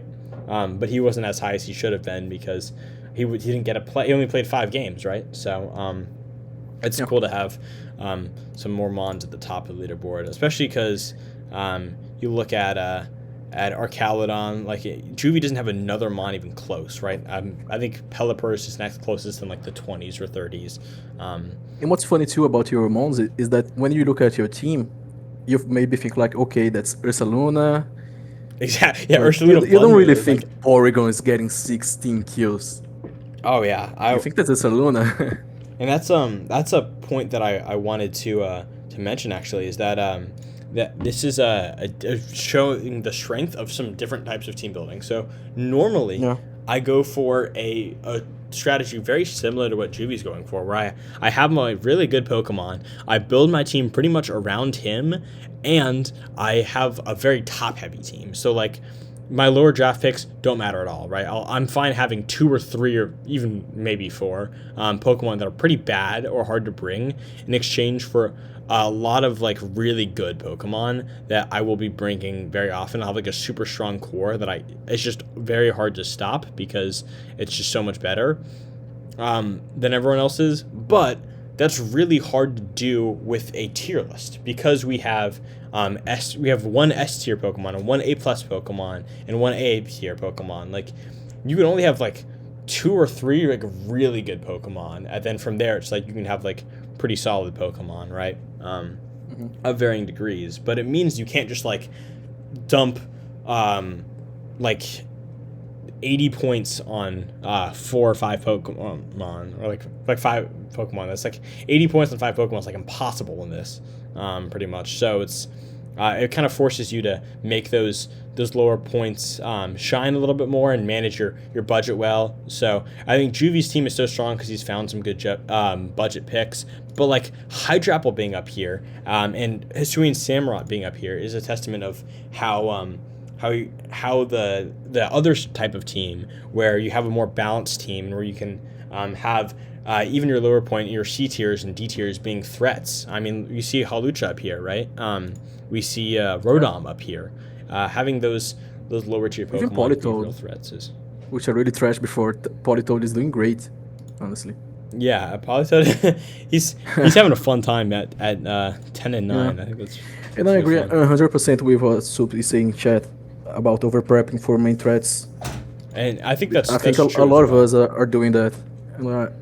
I know when I prepped against you, I was really focused on Ursaluna Bloodmoon. And I don't really think that she did a lot against me. Oh, I have not been making it look as nearly as good as it is. I think that is a little bit unfortunate on my end. Though, I think being 4-2 is okay. I mean, like, I am glad that I've been able to make these Pokemon shine, and what's more important to me is getting the win than having any particular Pokemon shine or caring about differential as much. I'm willing to sacrifice even 2 Pokemon if it means winning. For the most part, I'm not as focused on differential. Though, that being said, it does mean that something like Archaludon looks light years beyond Ursaluna Bloodmoon, even though they're actually very close in terms of power. Yeah. So with that, is there anything else you kind of want to say before we head out here? Are we doing Elysium and Fields of Punishment? Oh! Completely slipped my mind. Great call. Oh my gosh. So glad that you called me out on that. This is why I need a co-host. I actually was thinking about it before the last matchup, and then I just forgot. So, thanks for catching me there. It's okay. So, I really don't think you deserved Fields of Punishment. You kept it super close with Cybon all week. Or all set. Same. Just kept it so close with the Juvie, even though it was a 0-2 loss. Just super, super close. I think TBL is definitely a consideration for though I mean, look how close he kept both of these games. But I think he could have won both the games if he played just a bit better. That's true. Yeah, I think... Especially game 2. I'll look at him a little bit more after we look at everyone. I think Charcoal made a few mistakes, but I think he kept it really close. I mean, he won game 1. His game 1 was amazing. His game 1 was just so good that I think even if he had played horribly the next 2 games, I don't think he could have really gotten it just because he played so well game 1. Yeah, I agree. I'm just going to eliminate myself because I think I did not play nearly well enough for Elysium. And I think Oedipus didn't play like crazy poorly. He was very susceptible. Well, he was very susceptible to the Encore strategy, but that being said, he just kind of didn't have that much he could do because my strategy was built around him not being able to do anything. So can't really blame him too much on that front. Yeah, I really liked that he switched up his team too. Yeah, not just the dribbling. Oh yeah. True. Like his team. Yeah, I think that. Yeah, that was. I think he actually put EVs in his team this week. So. Well, he had EVs, but they were he didn't like some of his pace didn't include them, so that was an issue. I think Soup is a clear contender for Elysium in my eyes because he played 100%. Pilza, that's my vote. Though I wouldn't say necessarily, even though I think Soup just played amazingly. I don't think Pilza made a lot of unreasonable decisions, so I wouldn't give it to Pilza. I think for Fields of Punishment, my biggest contender would be TBL. Looking through, he did keep it incredibly close, but he would have won this game if he had run a water type move on Ludicolo. And then Mudsdale killed his own Pokemon too. yeah, and he did a lot of damage into his own Pokemon with the Boom Burst. Yeah, I think Boom Burst was game 1 and Earthquake was game 2. He protected, yeah, as he went for Earthquake. So I think that was yeah, he killed. Yeah, he was the one who Yeah. killed the what's his name, the dragon with big ears. Noivern, yeah. Never. Yeah. Well, but he was already incredibly low, to be fair. And that was his only way of hitting hacks. So going for Hurricane was but more reasonable. It was less turn of Tailwind. Oh, that's true. Yeah, he could have, because he was going for him anyways with Hurricane. He could have played that a bit better. And then game 1, I think he made like several like little things, but just like his positioning like felt worse than Nick's overall. I don't know. I think I am a little hesitant to give it to TBL, but I think there were enough mistakes where I could warrant it. So I think the biggest things were the disregard for the HP of your own Pokemon, right? He was very considerate of it, except for when he literally helping hands. He helping hands just to be like stabbed in the back by Noivern. I mean, Yeah. So turn 3, game 1, and then turn 4, game 2 are the biggest examples of it. But not caring about dealing a ton of damage to your own Pokemon. Not playing a little recklessly with your Pokemon's HP, just in general, like not just that. I think that's something he's done in past weeks that he kind of hasn't really learned from. In his matchup versus me, he sacked his Annihilate with Final Gambit into my Porygon, which meant he got rid of his best Pokemon into kind of another Pokemon. I mean, Porygon is probably my best Pokemon, but Yeah, I was gonna say. he's probably my best Pokemon. I mean, I have a lot of like equal threats to him. Like it's hard to say that Porygon is clearly better than Ursaluna or Sinistcha or like a Samurott or any of those Pokemon. And so by getting rid of his clear best Pokemon this was before he had like Noivern, and so like he got rid of his biggest offensive threat just for that. And I think it was kind of a similar thing here where he got rid of his some of his biggest offensive threats for not a ton in return. I think the no water type move besides Weather Ball and Politoed really bit him in the end game. And I think just like he made a few plays where like he sent out Politoed in front of this right when Knowing that it could. when Torkoal came out, so just didn't position himself super well. So a lot of little things, but they all added up, and I think they were all preventable. So that's why, and that's the big thing. I think they were preventable, and so if someone just gets like unlucky and gets screwed, then it's one thing. Or if they their opponent out like reads them really well, then that's another thing. But if there were a lot of preventable mistakes like this, and they're preventable in prep and in play, then I think that's clear criteria for Fields of Punishment. So I'm going to give Fields of Punishment to TBL this week, unfortunately. Yeah, I agree, 100%.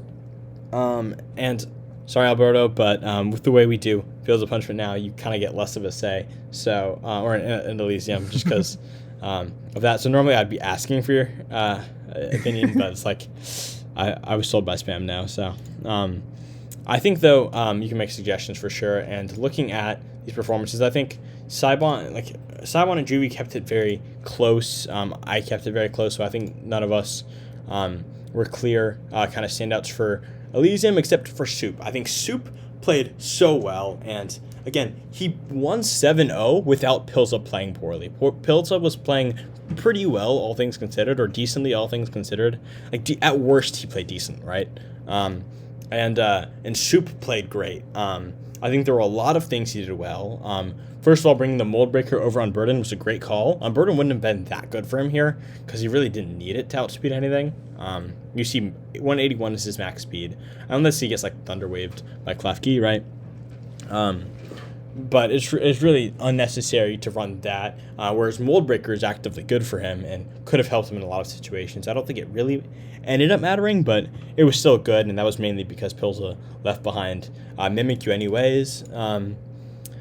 But the Brick Break was a great call over the close combat. You saw that Halucha, I think it was last week, didn't run a fighting type move, and that really bit him. But this week he did, and it was great. Frigraph actually, I don't think saw the light of day throughout the set. But another kind of mistake he made, I think it was last week, was he lost the set, or not the set, but he lost a game because he only had stored power as the attacking move on Frigraph, and didn't have another Pokemon like that who was just kind of like a one-trick pony, or like who could only really do one thing. We saw even Ice Punch on Electabuzz, who's mainly a redirector. So I think he really showed his ability to adapt. Something I've said a lot about Soup is just his ability to adapt has been amazing. Like after game 1, he sees what didn't work out for him and he improves on it for game 2 really well. So there were a lot of games where even if he lost, he lost game 1 and then won game 2, then made it a close game 3 or something like that. He also just played super well throughout the set. I think his prep has been amazing too. Oh, yeah. I mean, the Terra Steel, Terra Blast worked really well. Brick Break, Mold Breaker, and that's just talking about Halucha. I mean, looking at the big thing was the Sarah Ledge. I think that was a really cool strategy, and I forget exactly what it was, but he had another cool 1 or 2 pieces of tech that he didn't have to showcase this week because Sarah Ledge worked out so well for him. So I think not only for making my favorite Pokemon look so cool, but also just for playing so well throughout. Definitely going to give Soup a well-earned Elysium, and I think this is his first of the season. But again, I think he's been really good all season, so good to see him getting a Elysium up here. So yeah, I agree. And he won 3 games in a row now. Has he really? I think so. Let's take a look at these standings real quick, just while we're at it. 2 in a row, I think. Yeah, 2 in a row.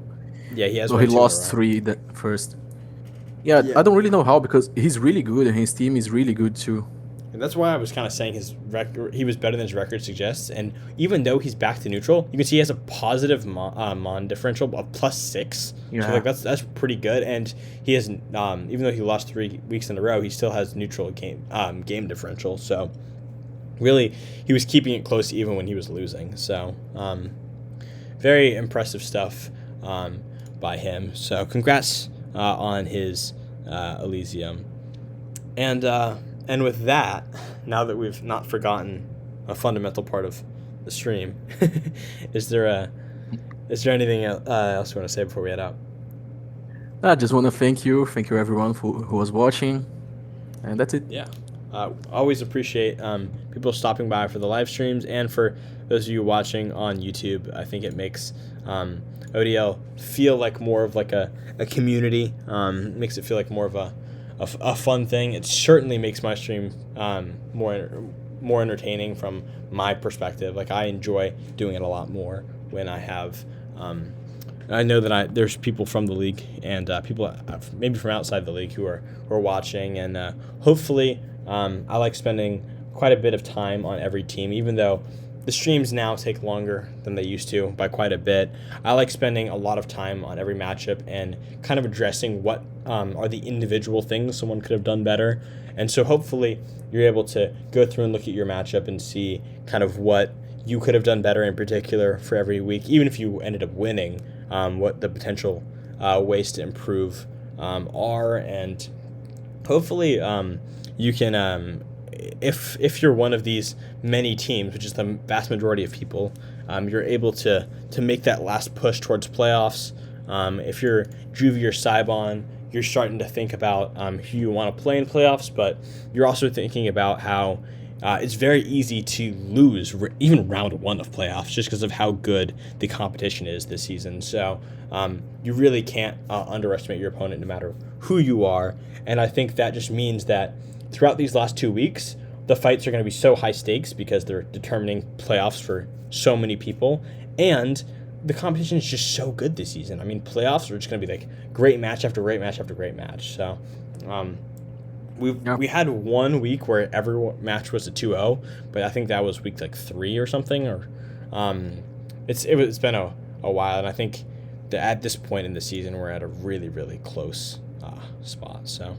I think even now that I'm 11, 2-4 with a bad record, I have the chance to go to playoffs. Oh yeah, for sure. I mean, if you just go 2-0, then you almost definitely make playoffs, right? Because then, like, you can be 4-4 at like -1 at worst, but that's only if you win both 2-1, and so realistically, you'd be at like +0, right? The so average if I win. Yeah. And so I think, I mean, and you're the 11 seed, right? So like anyone, anyone 4 through 13 has the same odds of making playoffs. Not the same odds, but like has a realistic shot of making playoffs. And it's like even for TBL at 13, he can feel like, no, well, if I win the next 2 weeks, I have a decent chance of making playoffs. That's a crazy thing to be able to say for so many teams. So yeah, if he goes 2-0 next week, he for sure can make it to playoffs. Mm-hmm. So yeah, with that, we're gonna be heading out. But thank you guys for tuning in, and we'll see you for week 7, where we'll figure out kind of who is leading the playoff race and who might have guaranteed themselves a playoff spot even. So with that, see ya.